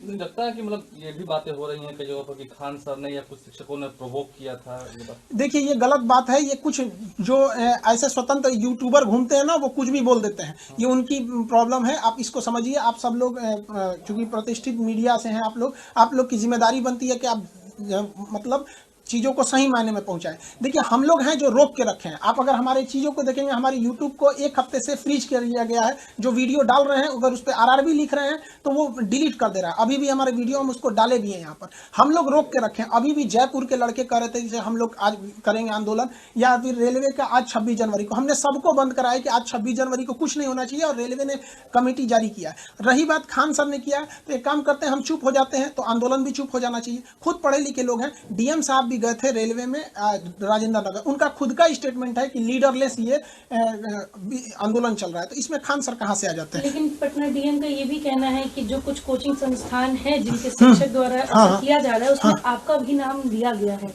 पटना डीएम द्वारा। देखिए पटना के डीएम साहब जो चंद्रशेखर सिंह जी बहुत सुलझे हुए इंसान है। उनका काम लॉ एंड ऑर्डर को मेंटेन करना है। वो अपने रिस्पॉन्सिबिलिटी को 100% निभा रहे हैं। उनके कहीं से भी कोई गलत नहीं है। कुछ जो ऐसे गलत काम करेंगे उन पे लेना पड़ेगा। लेकिन आरआरबी को भी सोचना चाहिए कि एक टीचर गलत बोल सकता है, क्या पूरे हिंदुस्तान के टीचर और स्टूडेंट गलत नहीं बोलेंगे? ये आंदोलन जो उग्र हुआ, इसके पीछे आरआरबी का सेकंड डिसीजन खराब था। एक्चुअली एनटीपीसी के लड़के कम थे, वो राजेंद्र नगर पे वेट कर रहे थे कि हमारे लिए आरआरबी कुछ अच्छा नोटिफिकेशन जारी करेगा। 3 बजे केवल 500 से 1000 लड़के थे राजेंद्र नगर टर्मिनल पे।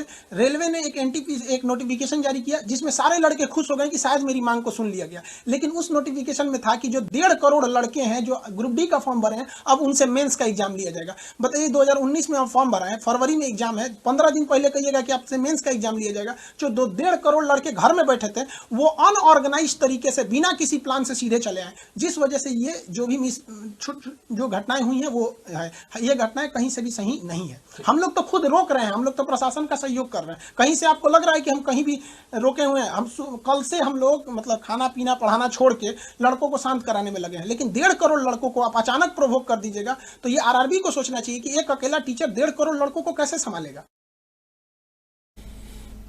जी हां, अकेला टीचर 1.5 करोड़ लड़कों को कैसे संभालेगा। दूसरी तरफ से ये ब्रेकिंग खबर आ रही है कि प्रयागराज में लगभग 1000 छात्रों के ऊपर एफआईआर दर्ज करा दी गई है, जबकि 6 पुलिसकर्मी सस्पेंड भी किए गए हैं। और छात्रों के ऊपर जो एफआईआर हुई है, ये एफआईआर तोड़ फोड़ और साथ में बवाल जो मचाया गया है, प्रोटेस्ट जिसे बवाल कहा जा रहा है, उसके कारण ये अपनी मांग पर अड़े हुए छात्रों को क्या सिला मिल रहा है, यही यहां हम समझने की कोशिश कर रहे हैं। अमलेंदु जी कुछ खा रहे हैं, चबा रहे हैं, लेकिन यहां जो आप चबा रहे हैं साथ साथ कुछ शब्द बाहर निकालिए, इसलिए क्योंकि यहां जरूरत छात्रों को, नौजवानों को, युवाओं को है आज की तारीख में, हमारी, आपकी, हम सब की, उनकी आवाज बनने की। और सोशल मीडिया के जरिए कुछ आवाज उठाई जा रही है। तो अभी जैसे ये खान सर कह रहे थे कि आरआरबी अगर लिखते हैं तो उसे भी रोक दिया गया है, दबा दिया जा रहा है। जब तक हमारा ये प्रोग्राम ना रोका जाए तब तक इस प्रोग्राम को हम कर लें, हमारी यही कोशिश है। बहुत गंभीर मसला है, मुस्कुरा रहे हैं, हम हंस रहे हैं, थोड़ा मजाकिया लहजा इसलिए मैं लेके आ रहा हूं क्योंकि इस ठंड में जो लहूलुहान होते छात्रों के ऊपर की जो तस्वीरें सामने आई हैं, अगर देखते हैं तो दिल दहल उठता है। और नहीं होना चाहिए ऐसा, जो भी रहे, जिसकी भी सरकार रहे, कम से कम ये गुजारिश तो हो ही सकती है कि छात्रों को, युवाओं को समझाया जा सकता है, उनके ऊपर लाठियां बरसा के क्या हो सकता है। लेकिन इसके जो सियासी मायने हैं ये आपसे समझने की कोशिश करूंगा। उत्तर प्रदेश में बिहार से निकली हुई ये जो आग है वो उत्तर प्रदेश तक पहुंच चुकी है। प्रयागराज में अभी अभी आपको खबर दे रहा हूं कि 1000 से ज्यादा छात्रों के ऊपर एफआईआर दर्ज हो चुकी है, 6 पुलिसकर्मी भी सस्पेंड हुए हैं। लेकिन सवाल तो यही उठता है, चुनाव का समय है, किसके लिए फायदा, किसके लिए नुकसान, ये तो खोजेंगी पार्टियां।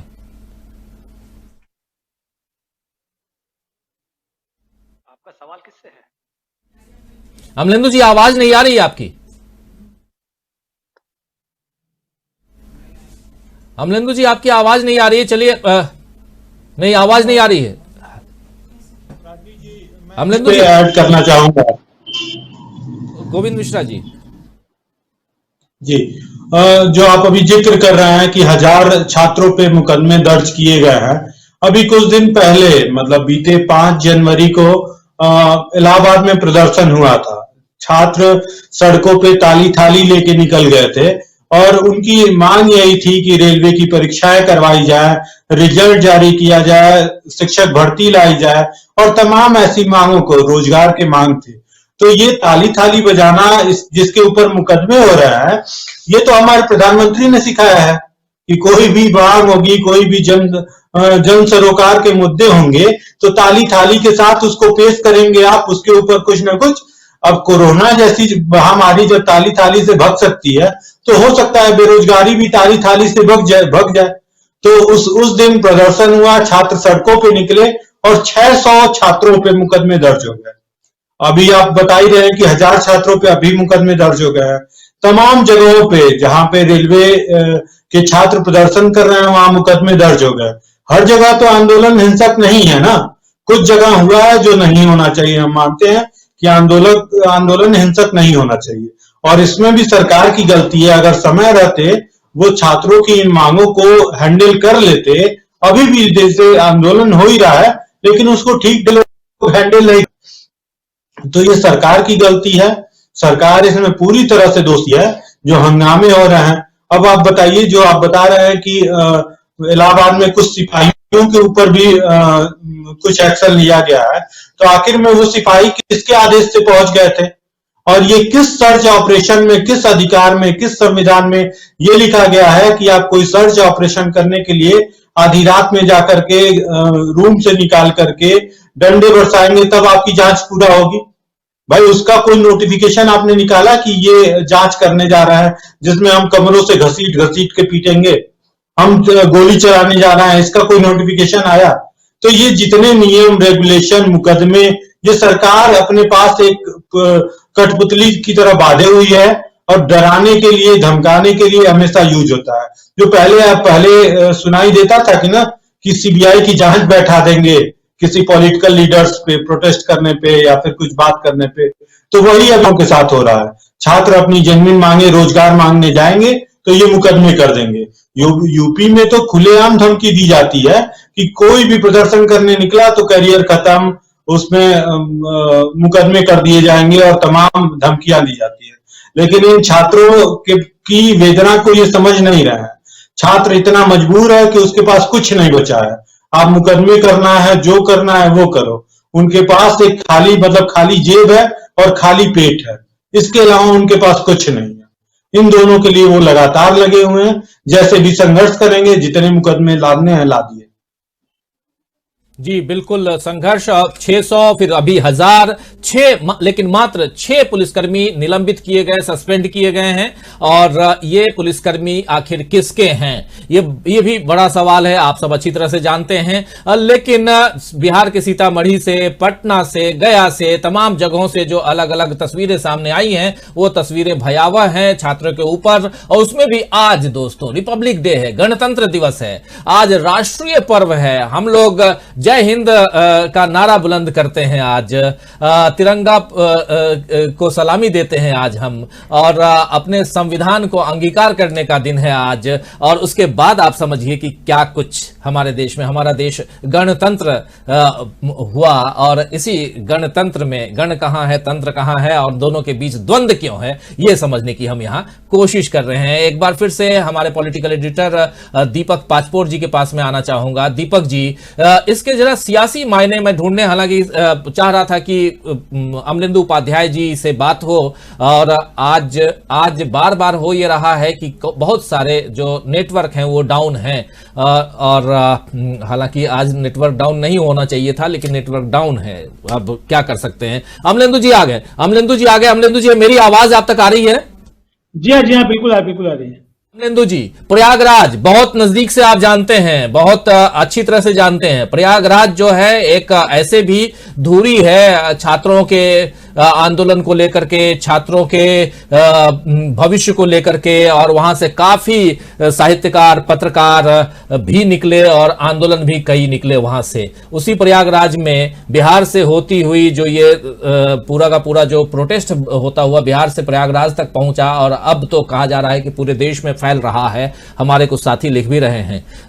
क्या कहेंगे इसके सियासी मायने, जरा मैं ढूंढने की कोशिश कर रहा हूं। इसके नफा नुकसान की तरफ नजरें सबकी टिकी हुई हैं, युवाओं के नेता भी यहां हैं, और मजेदार चीज ये है कि जो अभी मुख्यमंत्री हैं वो भी युवा है, जो अगले मुख्यमंत्री के दावेदारी पेश कर रहे हैं बहुत मजबूती के साथ, वो भी युवा हैं। और इन युवाओं के बीच कुछ युवा जो हैं वो पिस रहे हैं। डबल इंजन की सरकार भी है, विकास की बात भी है, सब कुछ है सामने, लेकिन युवाओं की पिटाई हो रही है।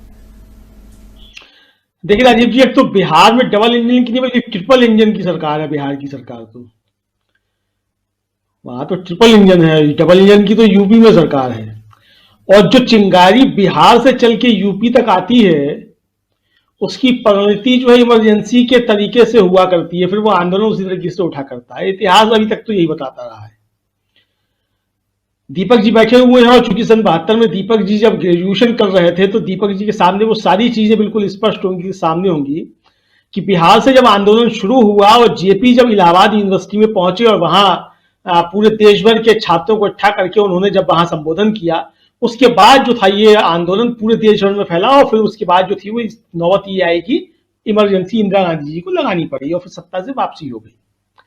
आज भी, अच्छा उस समय भी मसला रोजगार का था, आज भी मसला रोजगार का है। उस समय जो था वो मेस में भोजन को लेकर के शुरू हुआ गुजरात से। इत्तेफाक ये है कि आज गुजराती जोड़ी जो है वो केंद्र पे काबिज है और आंदोलन की चिंगारी जो है वो रोजगार को लेकर के बिहार से उठ रही है और उत्तर प्रदेश तक आ पहुंची है। उत्तर प्रदेश में चुनाव है और ये चुनाव में आप देखेंगे कि जो पिटने वाले छात्रों के जो वीडियो सामने आ रहे हैं उनकी आप अगर सरनेम उठा करके देखेंगे और जो वीडियो सामने आ रहे हैं वो ये साफ कह रहे हैं कि हम भारतीय जनता पार्टी के वोटर थे और कई लोग अपना कार्ड दिखा सकते हैं। ये वीडियो वायरल हो रहा है और ये सरकार जो है वो यूपी से लेकर के और राज्य से लेकर के और दिल्ली तक जो है छात्रों की नौकरियां खाने का काम कर रही है। तो इसके राजनीतिक मायने अगर कोई निकालना चाहे तो ये मायने इसके निकाले जा सकते हैं। 70 सालों में ये पहली सरकार है जो गणतंत्र दिवस के दिन छात्रों के ऊपर जो इस तरीके से लाठीचार्ज करवाती है। अभी तक सरकार की तरफ से किसी ने कोई माफी नहीं मांगी है और न इसकी कोई जांच की कोई घोषणा हुई है कि इसकी न्यायिक जांच होगी कि नहीं होगी। मेरी नजर में तो नहीं है, हो गई हो अब तक तो मैं कह नहीं सकता, लेकिन मेरी नजर में अभी तक इस तरह की कोई घोषणा सामने नहीं आई है। तो ये बहुत दुर्भाग्यपूर्ण है कि क्या गणतंत्र जो है वो हमारा जो है वो गणतंत्र में तब्दील होता जा रहा है।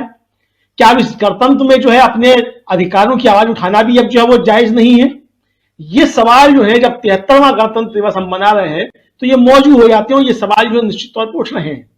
सारी दुनिया को डेमोक्रेसी का उपदेश देने वाले हमारे प्रधानमंत्री जो हैं वो इस मुद्दे पर खामोश हैं, उनका ट्विटर भी खामोश है। तो अब जो देखिए किसान आंदोलन के दौरान जो तर्क दिए जा रहे थे कि इस किसान आंदोलन के पीछे आड़ती है, उसी तरीके के तर्क ये दिए जा रहे हैं कि इस छात्र आंदोलन के पीछे कोचिंग सेंटर वाले हैं। तो ये बहुत बढ़िया तर्क जो ये सरकार निकाल करके लाती है, किसान आंदोलन होगा तो उसके पीछे आड़ती है और छात्रों का आंदोलन होगा तो उसके पीछे कोचिंग सेंटर वाले हैं।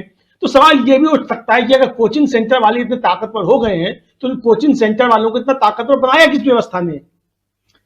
पिछले 7 सालों में क्या केंद्र सरकार ये जवाब दे सकती है या यूपी सरकार ये जवाब दे सकती है कि कितनी नौकरियां निकाली गई, कितनी भर्तियां हुई और क्या प्रक्रिया है। छात्र जो लगातार सवाल उठा रहे हैं, गोविंद जी ने भी यहां सवाल उठाया कि भाई आप खेल के बीच में आप खेल के नियम नहीं बदल सकते। तो चूंकि आपको लंबा सरकाना, देखिए इस संकट डबल है, यानी 2 साल से कोरोना की वजह से तमाम क्लासेस स्थगित हैं, नौकरियों की नई भर्तियां स्थगित हैं, जो परीक्षाएं हो भी रही हैं वो ले जाकर हो रही हैं। और ऐसे में अगर कोई नौकरी निकल रही है उसमें अगर आप जो है फिर जोड़ देते हैं कि अब इसमें नया क्लॉज जुड़ेगा और आपको एक परीक्षा और देनी होगी, यानी कि आप नए सिरे से जो परीक्षार्थी हैं, इच्छा करने वाले हैं, जो नौकरी चाहते हैं, आप उनको बेवकूफ बनाने का काम कर रहे हैं। मैं बेवकूफी शब्द इस्तेमाल करूंगा, इसके अलावा कोई दूसरा शब्द मुझको नजर नहीं आ रहा है। कोई हो तो आदरणीय प्रधानमंत्री नरेंद्र मोदी जी जो वो मुझको बता दें कि इसके अलावा कोई और शब्द इसके लिए निकलता है कि नहीं निकलता है। तो ये जिस तरीके से सब चीजें हो रही हैं तो इसका जो है निश्चित तौर पे कुछ ना कुछ राजनीतिक अर्थ भी निकलेंगे। और जब छात्रों के आंदोलन खड़े होते हैं तो उसके राजीव जी निश्चित तौर पर राजनीतिक अर्थ निकलते हैं, भले ही वो राजनीतिक आंदोलन हो या ना हो। हमको याद है अच्छे तरीके से जब 1989 में केंद्र में विश्वनाथ प्रताप सिंह जी की सरकार बनी, उससे पहले उत्तर प्रदेश में इसी तरीके से बड़ा आंदोलन हुआ था छात्रों नौजवानों का। वीर बहादुर सिंह जी की सरकार थी, जबरदस्त लाठीचार्ज जो था वो लखनऊ में छात्रों के आंदोलन पर हुए थे और उसके परिणाम सामने आए, सरकार बदली। तो छात्रों के ऊपर अगर अत्याचार होगा और इस तरीके से होगा, वाजिब सवाल पे अगर होगा, तो निश्चित तौर पर इसके राजनीतिक अर्थ जो निकलेंगे ही निकलेंगे। अभी तक तो समस्या यह थी कि आप किसानों से निपट रहे थे, हिंदू मुसलमान जिन्ना पाकिस्तान तालिबान आप किसानों के लिए लेकर के आ रहे थे, अभी छात्र भी बीच में आ गए हैं और जो आपकी अब नहीं सुनेंगे, क्योंकि आपकी जो पॉलिसीज हैं, जो नीतियां वो सामने आ गई हैं। अब आप देखिए कि जो बिहार की घटना आ रही है कि किसी रेल की बोगी में आग लगा दी गई, आप सोशल मीडिया पे कमेंट्स पढ़िए छात्रों के जो आ रहे हैं, क्या लिख रहे हैं छात्र कि ट्रेन की एक बोगी में जो है वो आग लगने से आपको दर्द हो रहा है और पूरा रेलवे आप अडानी को बेचे दे रहे हैं, उस पर आपको दर्द नहीं हो रहा है। देश की संपत्तियां आप बेचे दे रहे हैं, यानी सवाल उठने लगे। जो आपका कोर वोटर हुआ करता था युवा, वो आज ये सवाल उठा रहा है कि ये सरकार जो है देश की संपत्तियां बेच रही है। तो अगर ये सवाल उठने लगे हैं तो मुझे लगता है कि ये कहीं ना कहीं सरकार की नाकामी है। पर गंभीरता से विचार करना चाहिए कि आपकी जो नीतियां हैं वो छात्रों के बीच भी अब जा रही है और जिनको आप जो थे अभी तक भरमाए रखते थे हिंदू मुसलमान जिन्ना तालिबान पाकिस्तान के नाम पे, वो भी आपके झांसे में आने वाले नहीं है, क्योंकि वो समझ रहे हैं कि ये जो आप लेकर के आते हैं किराए के लोगों को चुनाव के समय सबको, और जिन पे आप अपनी राजनीति करना चाहते हैं, उसका मकसद आपका क्या होता है, वो चीजें जो आपका वोटर है वो भी अब समझने लगा है। तो मुझे लगता है कि ये चीजें उठेंगी और हम लोग जो लगातार बात करते रहे कि बातें जो हैं वो इसी पे होनी चाहिए। और मैं देख रहा था अभी एक विज्ञप्ति थी युवा मंच की, वो कह रहे थे अब विपक्ष से भी सवाल कर रहे हैं। उन्होंने कहा है कि अखिलेश यादव भी जो है उत्तर प्रदेश में वो बताएं कि रोजगार को लेकर के आपकी पॉलिसीज क्या है, आपके मैनिफेस्टो में क्या होगा। तो ये सवाल उठने लगे विपक्ष से भी, यानी आप जो है सिर्फ अगर ये चाहें कि सरकार के खिलाफ आप खड़े होकर के और अपनी पॉलिसी अगर नहीं बताएंगे तो ये भी नहीं चलेगा। विपक्ष के लोगों की भी अब ये जिम्मेदारी बनती है कि जो भी सरकार में आना चाहते हैं, इस सरकार को हटाना चाहते हैं, वो भी अपनी पॉलिसीज रोजगार को लेकर के स्पष्ट करें। हालांकि अखिलेश यादव की जो पिछले दिन प्रेस कॉन्फ्रेंस हुई थी, उन्होंने उसमें जो ठेका भर्ती थी उसको लेकर के काफी बातें कही थी, लेकिन वो बातें थी आपके मैनिफेस्टो में आनी चाहिए, उस पर आपकी नीति जो है वो भी स्पष्ट होनी चाहिए। इस तरीके से कांग्रेस की भी नीति स्पष्ट होनी चाहिए। तो पक्ष और विपक्ष दोनों से सवाल जो है वो छात्रों के हैं और मुझे लगता है कि ये वाजिब सवाल हैं। इन पर सरकार को तो अपनी नीति निश्चित तौर पर स्पष्ट करनी चाहिए, क्योंकि अभी जो सवाल है वो सरकार से ही है। चूंकि मैदान में जब खेल चल रहा है तो रेफरी बनकर के आप जो है वो गलत डिसीजन दे रहे हैं, तो सवाल इस समय रेफरी के ऊपर है। तो ये निश्चित तौर पर सवाल जो है वो जनता के बीच जो उठ रहे हैं, खासतौर से छात्र नौजवानों के बीच उठ रहे हैं, और जिस तरीके से हमारे दर्शक भी कमेंट कर रहे हैं और सोशल मीडिया पे भी कमेंट आ रहे हैं कि ये देशव्यापी अब आंदोलन हो रहा है। और मुझको याद पड़ता है कि इसी तरीके से इमरजेंसी से पहले जो जेपी का आंदोलन था वो भी इस तरीके से देश भर में फैला था। तो अगर ये इसी तरीके से देश में आंदोलन फैलता है तो इस सरकार के लिए अच्छी चीजें नहीं होंगी। आप भले ही जो है किसी भी तरीके से चुनाव जीतने की आप कोशिश करें, जीत भी जा सकते हैं आप चुनाव, कुछ भी हो सकता है, लेकिन ये चीजें जो हैं ये छात्रों के मन में विक्षोभ पैदा करेंगी। और जब छात्रों के मन में ये विक्षोभ पैदा होगा तो ये चीजें ना देश के लिए अच्छी हैं और सरकार के लिए तो राजनीति बिल्कुल अच्छी है ही नहीं। युवाओं और युवाओं की बात, आखिर उनके रोजगार की चिंता, उनके और भी दूसरे जो परेशानियां हैं उनकी चिंता आखिर कौन करे। पक्ष विपक्ष, यहाँ सियासत की बात बहुत अच्छी तरीके से समझाया अभी अमलेंदु उपाध्याय जी ने, और ये हम समझने की कोशिश कर रहे हैं यहाँ पर कि जो भी अभी जो बिहार से जो चिंगारी निकली, दोस्तों पिछले पूरे घंटे भर से हम चर्चा अभी यही कर रहे हैं यहाँ पर कि बिहार से जो चिंगारी निकली, जो हिंसक रूप ले ली, आखिर क्या कारण है कि छात्रों के अलसुबह आप जाते हैं छात्रों के छात्रावास में और वहां दरवाजा तोड़ करके, खिड़कियां तोड़ करके आप अंदर घुसते हैं और उनकी छात्रों की पिटाई करते हैं। जो छात्र पढ़ाई लिखाई के लिए और इस ठंड में रात रात भर जग करके मेहनत करके पढ़ाई करते हैं, उनके ऊपर लाठियां बरसाना, वो भी 26 जनवरी के दिन, ये कितना जायज है? यही यहां हम समझने की कोशिश पिछले घंटे भर से कर रहे थे। हमारे दोनों साथी, आप लोगों से एक आखिरी कमेंट जल्दी जल्दी फटाफट लेना चाहूंगा। सबसे पहले दीपक पासपोर्ट जी, आपसे इस पूरे घटनाक्रम को अब किस रूप में देखते हैं, आप किस तरफ जाते हुए देख रहे हैं? जबकि छात्रों का कहना है कि जो कमेटी बनी है, अभी अनुपम जी का भी आपने बयान सुन लिया और हमारे साथ गोविंद जी बने हुए हैं, इनका बयान भी हम सुन रहे हैं, साथ में तमाम दोस्त जो हमारे साथ बहुत सारे युवा जो हैं जुड़े हुए हैं वो भी अपने बयानों को, अपनी बातों को लिख रहे हैं। सीधा यहां है कि जो कमेटी बनी है उसको स्वीकार नहीं कर रहे हैं। अब जो रेलवे रिक्रूटमेंट बोर्ड एनटीपीसी का जो मसला है, इस मसले को अगर आप दोनों एग्जाम को स्थगित कर दें और कमेटी बना दें और कहें कि नहीं जी इस पे विचार करेंगे और 16 तारीख के बाद देखेंगे, सामने चुनाव, फिर बिल्कुल सही कह रहे थे अभी गोविंद जी कि ये 2024 तक का मामला जा रहा है, उसके बाद क्या होगा? और लगातार कहते हैं, बहुत सारे ऐसे सवाल आते हैं, बहुत सारे व्हाट्सएप मैसेजेस मेरे पास आते हैं, बहुत सारे ईमेल्स आते हैं जिसपे बेरोजगार छात्र जो हैं या जो एग्जाम देने के बाद आज तक रिजल्ट का इंतजार, या रिजल्ट आ गया तो आज तक अपॉइंटमेंट लेटर का इंतजार, ये जो इंतजार है, आखिर इस इंतजार की घड़ियां कब खत्म होंगी? दीपक जी, ये जरा समझाइए। देखिए, छात्रों और युवाओं को जान लेना चाहिए कि वो एक बहुत बड़े कुचक्र में फंसे हुए हैं, और ये जो कुछ भी हिंसा है या परीक्षाओं का स्थगन है, कमेटी बना देना, ये एक सुनियोजित तरीका है सरकार का। हो ये गया है कि लोगों को लग रहा है कि भाई हमें कुछ रोजगार मिल जाएगा, कुछ हो जाएगा, तो नहीं। युवा और छात्रों को एक बहुत लंबी लड़ाई के लिए तैयार होना पड़ेगा। निष्ठुरता जो है इस सरकार की आदत है, टाल मटोल करना इस सरकार की आदत है, और बड़े सुनियोजित तरीके से नागरिकों को जो है कमजोर किया जा रहा है। आज गणतंत्र दिवस है, तो गणतंत्र दिवस में आप, हमें पता है कि संविधान के पहले पन्ने पे लिखा है वी द पीपल। मुझे लगता है कि इस सरकार का बस चले तो उसको हटा के कर दे वी द गवर्नमेंट, हम सरकार। जनता को, सारे वर्ग जितने हैं उनको कमजोर करने की कोशिश की जा रही है, और युवाओं को यह समझना होगा कि अगर समाज का वो हिस्सा कमजोर होगा तो अगले 20 साल, 25 साल, 30 साल जो है वो बहुत बुरी हालत में भारत का समाज जीने वाला है और युवा वर्ग भी जीने वाला है। केवल विवेकानंद की बात कर देने से या युवा शक्ति साल मना लेने से कुछ नहीं होने वाला है। एक लंबी लड़ाई बहुत आवश्यक है और मुझे ऐसा लगता है ये सब जो तरीके हैं, कमेटी बनाना, ये सब बड़ा ही एक नियमित किस्म का तरीका है किसी भी आंदोलन को टाल देना।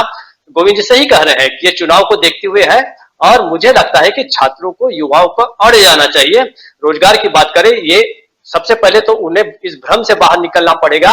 ये जो भावनात्मक मुद्दे हैं ये भारत को शक्तिशाली बनाएंगे नहीं, भारत को शक्तिशाली युवा वर्ग बनाएगा।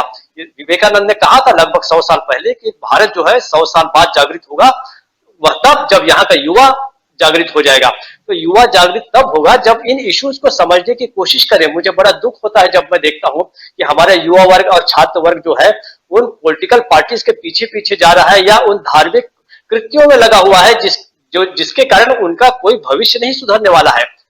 मेरा गोविंद जी से निवेदन है कि इस आंदोलन को, इस लड़ाई को आगे ले जाए। देश आपके साथ है, किसानों का साथ दिया है, किसानों से हम सबको प्रेरणा लेनी चाहिए कि अहिंसक होकर किस तरीके से उन्होंने इस अपने निर्णय तक लड़ाई को पहुंचाया। ये हम शुभकामनाएं देते हैं आपको। हल्ला बोल जो है ये आंदोलन खूब आगे बढ़े, सारे देश में फैले और जैसा कि अमनेंदु जी ने कहा कि ये शुभ संकेत है, निश्चित रूप से शुभ संकेत है। इस देश को कोई नहीं सुधार सकता, सिर्फ युवा शक्ति सुधार सकती है और उसको अपने लिए ही सुधारना पड़ेगा। हमारी पीढ़ियां तो अब जा रही है धीरे धीरे। अगला जो 20 साल, 25 साल, 30 साल जो इस देश को और इस देश को कमजोर करने के लिए युवा शक्ति को कमजोर किया जा रहा है ताकि गवर्नमेंट मजबूत हो, पॉलिटिकल पार्टीज मजबूत हो, ये समझ लेना बहुत आवश्यक है। ये शायद कुछ ज्यादा बड़ी बड़ी बातें हो सकती है लेकिन मुझे लगता है कि ये वस्तु स्थिति है। अगर हम इस चीज को नहीं समझे, सत्ता का कुचक्र, उस सत्ता के कुचक्र में अकेली सत्ता नहीं है, विपक्ष भी शामिल है किसी न किसी प्रकार से, सारे राजनीतिक दल उसमें शामिल है। तो इस कुचक्र से, इस खेल से बाहर आना और सरकार को चैलेंज करना छात्रों और युवाओं का काम है। मुझे ऐसा लगता है राजू जी कि बहुत क्रूशियल पॉइंट पर खड़े हैं और इस बिंदु से अब आगे बढ़ना होगा और इस राष्ट्रीय स्तर पर इसे ले जाना चाहिए और रोजगार और अच्छी शिक्षा ये मांग ही प्रमुख होनी चाहिए। इतना ही मेरा कहना है। बिल्कुल बिल्कुल सही कह रहे हैं आप। और अभी कुछ और भी खबरें, कुछ और ट्वीट्स और बाकी चीजें देख रहा हूं। हालांकि प्रदर्शन जो है वो आप जान ही रहे हैं हिंसक रूप ले चुका है। बार बार हमारी अपील यही है कि ये प्रदर्शन हिंसक रूप न ले और किसानों के आंदोलन की हम यहाँ बात कर रहे हैं, जिक्र कर रहे हैं। ये बहुत महत्वपूर्ण इसलिए भी है क्योंकि आपको उकसाया जाएगा, आपको हर तरह से उकसाया जाएगा और अगर आप उसमें फंस गए तो फिर गलती आपके ऊपर मढ़ी जाएगी। ये बात युवाओं को समझना होगा और अपनी मांगों पर अड़े रहिए, डटे रहिए। लेकिन ये जरूरी है कि हिंसक मत होइए। गांधी जी के बताए हुए नक्शे कदम पर चलने की कोशिश कीजिए, सफलता मिल सकती है। आज राहुल गांधी ने एक बहुत अच्छा ट्वीट किया है। मैं पॉलिटिकल जो कमेंट्स आते हैं पॉलिटिशियंस के, कई बार बहुत कम लोगों की तारीफ करता हूं, लेकिन आज की तारीफ इसलिए राहुल गांधी की बनती है कि राहुल गांधी ने साफ लिखा है कि अगर अहिंसा पर चलते हुए देश को आजादी मिल सकती है तो आप भी अहिंसा के रास्ते पे चलिए। आपको भी आपके उसका युवाओं को से जो अपील है, महत्वपूर्ण अपील है। तो ये बिल्कुल सही है कि थोड़ा गांधीवादी तरीके पे आए और जैसे किसानों ने किया वैसे ही हम भी आगे बढ़े, जो छात्र हैं, युवा हैं। लेकिन गोविंद जी, चलते चलते एक आखिरी सवाल और आपका कमेंट चाहूंगा कि ये जो आंदोलन, देखिए गुस्सा तो है और ये साफ है अलग अलग। ये आरबीआर की बात है, बैंकिंग की बात मैं कर ही रहा था, एसएससी की बात है, यूपी टेट की बात अभी आप ही कह ही रहे थे।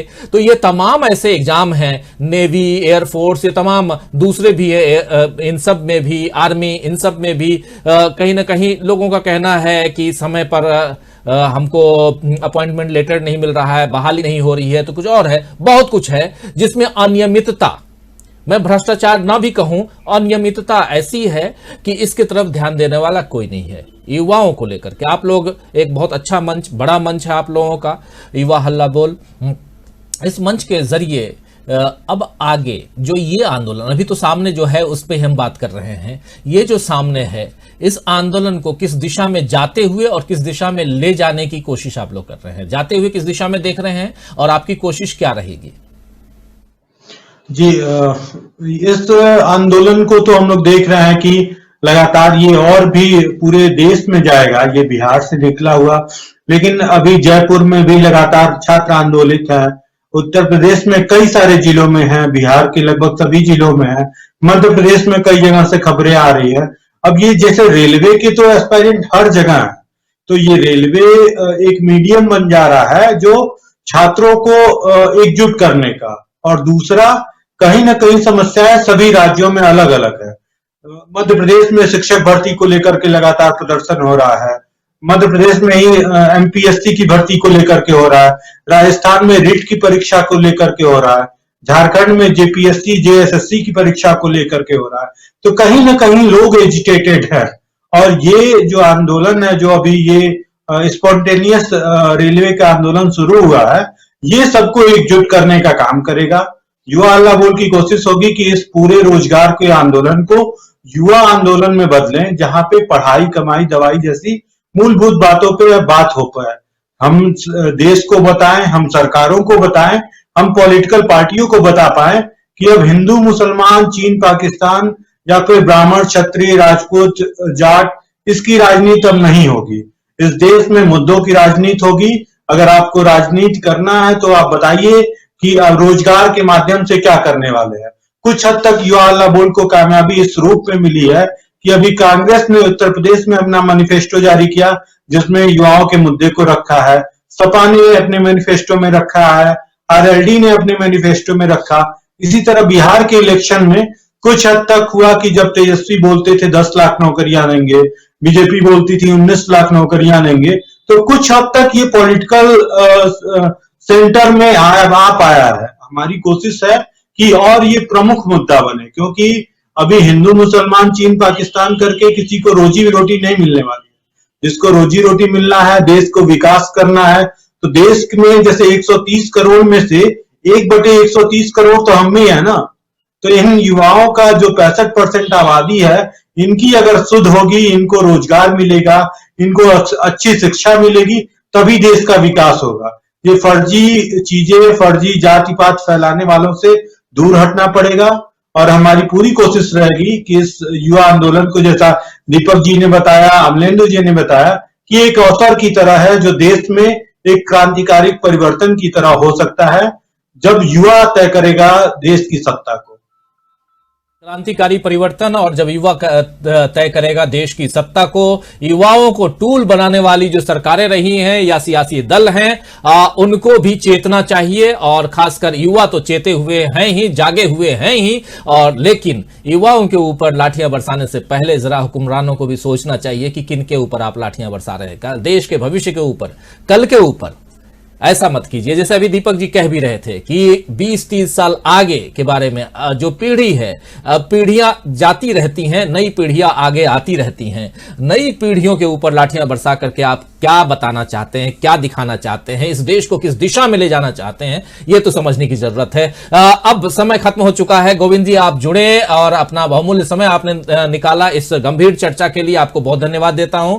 और धन्यवाद देता हूं मैं दीपक पासपोर्ट जी आपको भी, और अमलेंदु उपाध्याय जी आपको भी। आप तीनों ने बहुत महत्वपूर्ण बातों को यहां रखा है, इसके लिए बहुत बहुत धन्यवाद, बहुत शुक्रिया अदा करता हूं। इस कार्यक्रम में आप लोग जुड़े, और दोस्तों आप तमाम साथी जो हमारे साथ जुड़े हुए हैं, बने हुए हैं, और इस गंभीर चर्चा में आज जो बातें हुई हैं, जिस पर हम चर्चा कर रहे हैं, वो यही कि पिछले 2-3 दिनों से आप लोग जान रहे हैं कि बिहार में छात्र जो हैं वो बहुत ज्यादा उद्वेलित थे, गुस्से में थे, अभी भी हैं गुस्से में। और उनका जो आक्रोश, उनका जो गुस्सा था, वो गुस्सा अब यूपी तक पहुंच गया है। और धीरे धीरे न सिर्फ यूपी और बिहार, बल्कि जैसा अभी हमारे साथी गोविंद मिश्रा जी बता रहे थे कि यह न सिर्फ यहीं दूसरे राज्यों में भी पहुंच चुका है। लेकिन गुस्सा आप जाहिर कीजिए, लेकिन गुस्से का अर्थ यह नहीं है कि आप हिंसा पर उतर आइए, आपके ऊपर लाठियां बरसाई जाएंगी। और जैसे विजुअल्स आ रहे हैं कि एक एक छात्र को 3-3, 4-4, 5-5 पुलिसकर्मी पकड़ करके और लाठियां बरसा रहे हैं, तो ये देख करके सचमुच मैं भी कह रहा हूं कि दिल जो है वो बिल्कुल थम जाता है, रोंगटे खड़े हो जाते हैं इन तमाम घटनाओं को देख करके। हाथों की तस्वीरें, पीठ की तस्वीरें, कई जगह से खून निकलती हुई तस्वीरें, ये तमाम ऐसी तस्वीरें सामने, भयावह तस्वीरें सामने आ रही हैं जो हम आप लोगों को यहां नहीं दिखा सकते हैं, लेकिन इतना जरूर है कि उसका जिक्र हम यहां कर रहे हैं। इसलिए कर रहे हैं कि ये घटना अच्छी नहीं है और शर्मनाक घटना है। और आज उसमें भी जबकि गणतंत्र दिवस है, आज कुछ अच्छी बातें होती, कुछ प्यारी बातें होती, कुछ देश की प्रगति की बात होती, लेकिन यहां देश की प्रगति के जो सबसे बड़े सूत्रधार हैं यानी युवा, उनके ऊपर अगर डांटियां बरसाई जाए तो ये कहां तक सही है।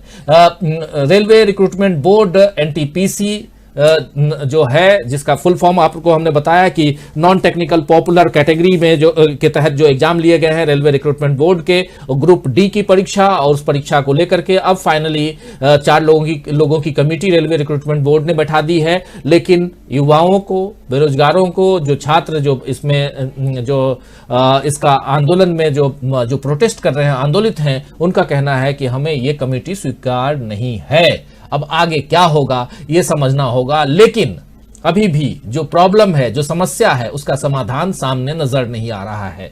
इस समस्या का समाधान रोजगार दीजिए साहब, बस यही है।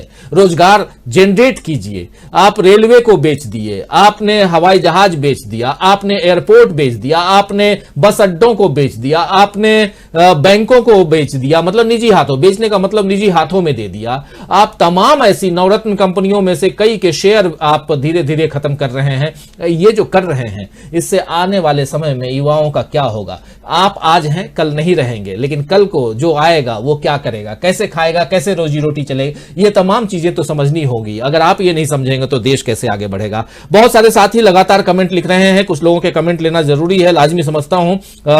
आइए कुछ लोगों के कमेंट लूं।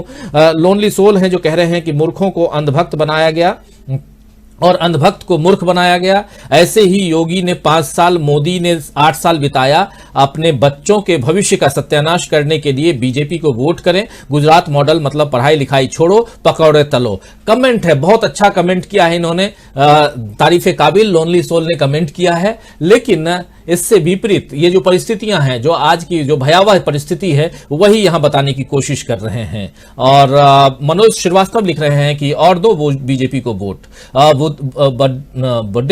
बुद्धसेन भोई कह रहे हैं और दो, वो भी लिख रहे हैं। आशीष पाल हैं जो कह रहे हैं कि यूपी का चुनाव 10 फेज में करो, नेता के औकात पता चल जाएगा। रेलवे नाले पगला गए हैं, रेलवे वाले पगला गए हैं, इसका औकात में लाना होगा, इससे काम नहीं चलेगा, ये कह रहे हैं आशीष पाल जी। ऐसे ही आशीष पाल जी के अलावा भी और बहुत सारे साथी हैं जो लगातार कमेंट कर रहे हैं। और रूपक कुमार हमारे साथ हैं जो कह रहे हैं दम लगा के सभी कमेंट्स करें, गोदी मीडिया हाय हाय। फिर सत्तार अंसारी हमारे साथ हैं, मठ सॉल्यूशन है सर मेरा कमेंट, अकबर एक बार पढ़ो। बिल्कुल मठ सॉल्यूशन, आपका कमेंट मैं पढ़ रहा हूं और एक बार नहीं कई बार पढ़ूंगा। आप कमेंट लिखते हैं, आप लोगों के कमेंट पढ़ता हूं। अली राजा हैं जो लिख रहे हैं सर अमित शाह ने आज दिल्ली में जाटों से जो मुलाकात की है, क्या इस मुलाकात से जाट बीजेपी को वोट देंगे? एक अभी जब चर्चा कर रहा था, ये बहुत सही सवाल आपने किया अली राजा जी ने। आज जब हम ये प्रोग्राम कर रहे थे, इससे पहले घंटा भर पहले 4 बजे से जाटों के साथ, जाटों के नेताओं के साथ अमित शाह की मुलाकात थी। ये मुलाकात बहुत मायने रखती है। क्यों मुलाकात थी? क्योंकि जाट जो हैं वो नाराज हैं बीजेपी से। क्यों नाराज हुए? किसानों के आंदोलन से नाराज हुए। और वहां पर जो पश्चिमी उत्तर प्रदेश का जो गणित है, वो गणित गड़बड़ा गया है बीजेपी का। अब जाट और जो मुसलमान हैं दोनों एक साथ आ गए हैं, कई जगह एक साथ दिखाई दे रहे हैं। इससे बीजेपी की दाल नहीं गल रही है। लेकिन कुछ नेता तो हैं जो बीजेपी के साथ हैं, जाट नेता, उसी में संजीव बलियान जी हैं। तो ये जो अलग अलग नेता हैं, ये लोग मिलने गए थे। इसमें अमित शाह ने यह भी कहा कि जो जयंत चौधरी हैं, आरएलडी के लीडर, आप जानते हैं अजीत चौधरी के बेटे, वो गलत पार्टी में चले गए हैं, उनको हमारी पार्टी में आना चाहिए। तो जयंत चौधरी ने भी ट्वीट किया थोड़ी देर पहले और उन्होंने साफ कहा कि हमें कोई जरूरत नहीं है, पहले आप मुझे अपनी तरफ लाने से पहले आप उन 700 किसानों के लिए कुछ सोचिए। जो 700 किसान इस किसान आंदोलन में जिन्होंने जान गंवा दी है। तो आज भी इस ट्वीट से साफ जाहिर होता है कि जयंत चौधरी जो हैं वो समाजवादी पार्टी के साथ जाकर के दुखी नहीं हैं और उनकी डिमांड यही है कि 700 किसानों की जो जान चली गई किसानों के आंदोलन के दरमियान, उनकी बात, उनके परिवारों की सुध लीजिए सरकार, आप उनकी बात कीजिए, हमारी बात मत कीजिए, हम तो अपना जो करना होगा हम करेंगे ही। तो ऐसे बहुत सारी बातें, बहुत सारे सवाल, बहुत सारे जवाब आ रहे हैं। हम भी आपके बीच हैं, चर्चा कर रहे हैं। तो अली राजा जी, आपने जो सवाल किया था उसी सवाल पे, उसी मुलाकात पे मैं अपनी बात रख रहा था। IAF मिशन 2022 का लिखना है कि सर यूपी से भी हो सकता है प्रदर्शन एयरफोर्स को लेकर, कह रहे हैं एयरफोर्स को लेकर के यूपी में प्रदर्शन हो सकता है, ये लिखना है इंडियन एयरफोर्स मिशन 2022, मैं जहां तक समझ पा रहा हूं। रूपक कुमार लिख रहे हैं दम लगा के सभी कमेंट करें, और सत्तार अंसारी भी हैं, अली राजा हमारे साथ जुड़े हुए हैं, या अमर यादव हैं, यूपी चुनाव कराना है लिख रहे हैं।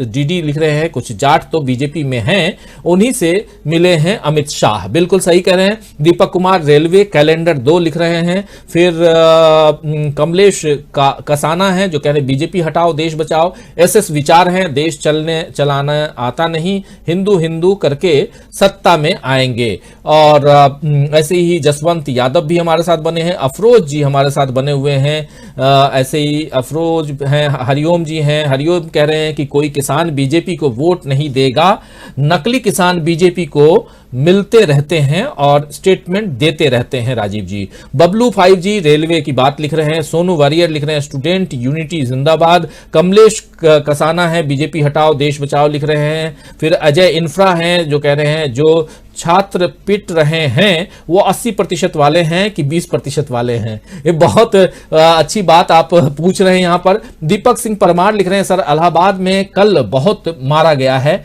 अब हम कभी बीजेपी को वोट नहीं देंगे, कोई भी स्टूडेंट बीजेपी को वोट न दे। मैं ठाकुर को और जाति धर्म नहीं स्टूडेंट सभी मतलब कह रहे हैं दीपक सिंह परमार जी की ठाकुर हो लेकिन कोई जाति धर्म नहीं है, स्टूडेंट सभी साथ हैं। बिल्कुल जात पात से ऊपर उठ करके युवा स्टूडेंट छात्र जो है, जब हम स्कूल में पढ़ने भी जाते हैं, कॉलेज में भी पढ़ते हैं, तो वहां जात पात की बात नहीं, वहां सब एक साथ एक रूम में बैठते हैं, एक क्लास रूम में बैठते हैं और पढ़ाई करते हैं। और इसलिए जात पात से ऊपर उठ करके अगर आप सोचें तो जो समस्या है युवाओं की, बेरोजगारी पर हल्ला बोल होना चाहिए, बेरोजगारी पर और छात्रों के साथ अन्याय पर बात होनी चाहिए, बिल्कुल होनी चाहिए। युवाओं की बात अगर नहीं होगी, बेरोजगारों की बात नहीं होगी तो फिर क्या मतलब है। चुनाव लड़ते रहिए आप हिंदू राष्ट्रवाद और भी बहुत सारे वाद लेकर के, लेकिन छात्रों की बात कौन करेगा, बेरोजगारी की बात कौन करेगा, महंगाई की बात कौन करेगा। इसलिए जरूरी है कि इसकी बात हो। कमलेश कसाना MR रजवी भी हैं जो कह रहे हैं कि बीजेपी सरकार अंधभक्तों को भिखारी बनाने की सोच रही है, क्योंकि उनकी सोच को मार रहे हैं। तुमको ज्यादा सोचने की जरूरत नहीं है, हम तुमको 1 टाइम या 2 टाइम का खाना दे रहे हैं, बस उसी में गुजारा करो। सोनू बरेर भी हमारे साथ हैं, मठ यूनियन भी हमारे साथ हैं, K7 एंटरटेनमेंट हैं। इस गवर्नमेंट को यूथ ने बनाया है और यूथ ही इस गवर्नमेंट को उखाड़ फेंकेगी। बीजेपी हटाओ देश बचाओ लिख रहे हैं। और ऐसे ही दानिश खान भी हमारे साथ बने हुए हैं, बुद्धसेन भोई भी हमारे साथ बने हुए हैं, सोनू बारियर भी बने हुए हैं, अमन बिंड भी हमारे साथ में हैं। बहुत सारे साथी हैं, लगातार कमेंट कर रहे हैं और उनकी बातों को मैं यहां कई लोगों की बातों को रख रहा हूं। विशाल चौधरी कह रहे हैं कि इस विषय पे बड़े मीडिया वाले चुप्पी साधे हुए हैं, गोदी मीडिया। विशाल चौधरी जी, इसीलिए तो हम लोग लेकर के आ रहे हैं और हम चाहे अपने अखबार के जरिए चाहे डिजिटल माध्यम के जरिए इन मुद्दों को उठाते रहे हैं। मुझे नहीं पता कि क्यों दूसरे लोग जो हैं इस मुद्दे को क्यों नहीं उठा रहे हैं। छात्रों की बात आप नहीं करेंगे कोई बात नहीं, ये धीरे धीरे जो मसला है, ये मामला है, आगे बढ़ेगा और बात उठानी पड़ेगी, करनी पड़ेगी और ये बात होगी। रिक्की वर्मा जी भी हैं हमारे साथ में और इसी तरह अजय भी हैं, आबेद अली मंडल भी हमारे साथ में, आबेद अली मंडल भी हैं, रोहित कुमार हैं, कैडेट शुभम राज भी हमारे साथ में बने हुए हैं जो BJP go back to Uttar Pradesh लिख रहे हैं। तो बहुत साथी अलग अलग ढंग से अपनी बातें यहां रख रहे हैं, पहुंचा रहे हैं। अफरोज जी लिख रहे हैं कि दुनिया का हर देश अपने युवा को सामने रखकर नीतियां बनाता है, मगर हमारी सरकार युवाओं को कुचलने में लगी हुई है, जो गलत है। बिल्कुल सही। पवन जी कह रहे हैं बीजेपी भगाओ। द मंडल लिख रहे हैं हम छात्रों पर राजनीति तुम ना करो, बस इतनी कृपा कर दो। अब किसके लिए कह रहे हैं मंडल जी, जरा ये भी लिख दीजिए। फिर दीपिका बिरादर भी हमारे साथ में, जिन इनके साथ में फिर जीएस शर्मा भी है, घनश्याम शर्मा भी हैं, जो कह रहे हैं कि बेरोजगारी की घूटन से मौत अच्छी है, किसी बेरोजगार का कथन। युवाओं और बेरोजगारों को वर्तमान केंद्र और राज्य सरकारों ने केवल छलने का काम किया है, सरकार बदलने का काम करें। सलमान मंसूरी भी हैं, प्लीज सभी स्टूडेंट भाई बीजेपी को वोट नहीं देना। फिर विकास कुमार भी हैं, फिर अमन पाल भी हैं, एनसीसी, ऐसे ही और भी बहुत सारे साथी हैं।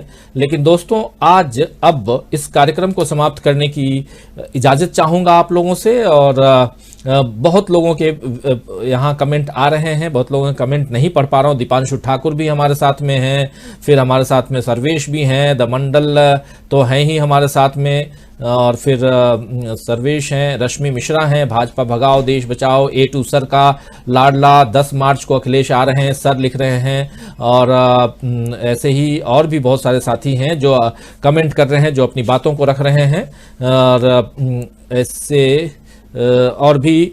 लेकिन अब इस कार्यक्रम को दोस्तों आप लोगों से इजाजत चाहूंगा। जावेद इकबाल जी भी देख रहा हूं, गुड नाइट, शुभ रात्रि, शब्बा खैर लिख रहे हैं। आपको भी जावेद भाई, आपको भी गुड नाइट। और स्टेटस क्रिएशन, बचपन में हमें सिखाया गया है कि हिंदू मुस्लिम सब भाई, ये तमाम है। तो अब दोस्तों इस कार्यक्रम को यहीं समाप्त करता हूं। हमारे साथ जुड़े तमाम आप दोस्त साथी शुभचिंतक जो हमारे साथ जुड़े रहे, चाहे यूट्यूब के जरिए, चाहे फेसबुक के जरिए, या तमाम दूसरे अलग अलग प्लेटफॉर्म के जरिए जो जहां हमें देख रहे हैं, सुन रहे हैं, आप सबको बहुत बहुत शुक्रिया अदा करता हूं, बहुत धन्यवाद देता हूं कि आप लोग जुड़े हमारे साथ। और कल शाम 7 बजे फिर मुलाकात होगी, हाजिर होऊंगा कुछ और खबरों के साथ, कुछ और पैनलिस्टों के साथ में, और साथ में आप तमाम दोस्त साथी शुभचिंतक तो होंगे ही। तो अब मुझे दीजिए इजाजत। नमस्कार, गुड नाइट, शुभ रात्रि, शब बखैर।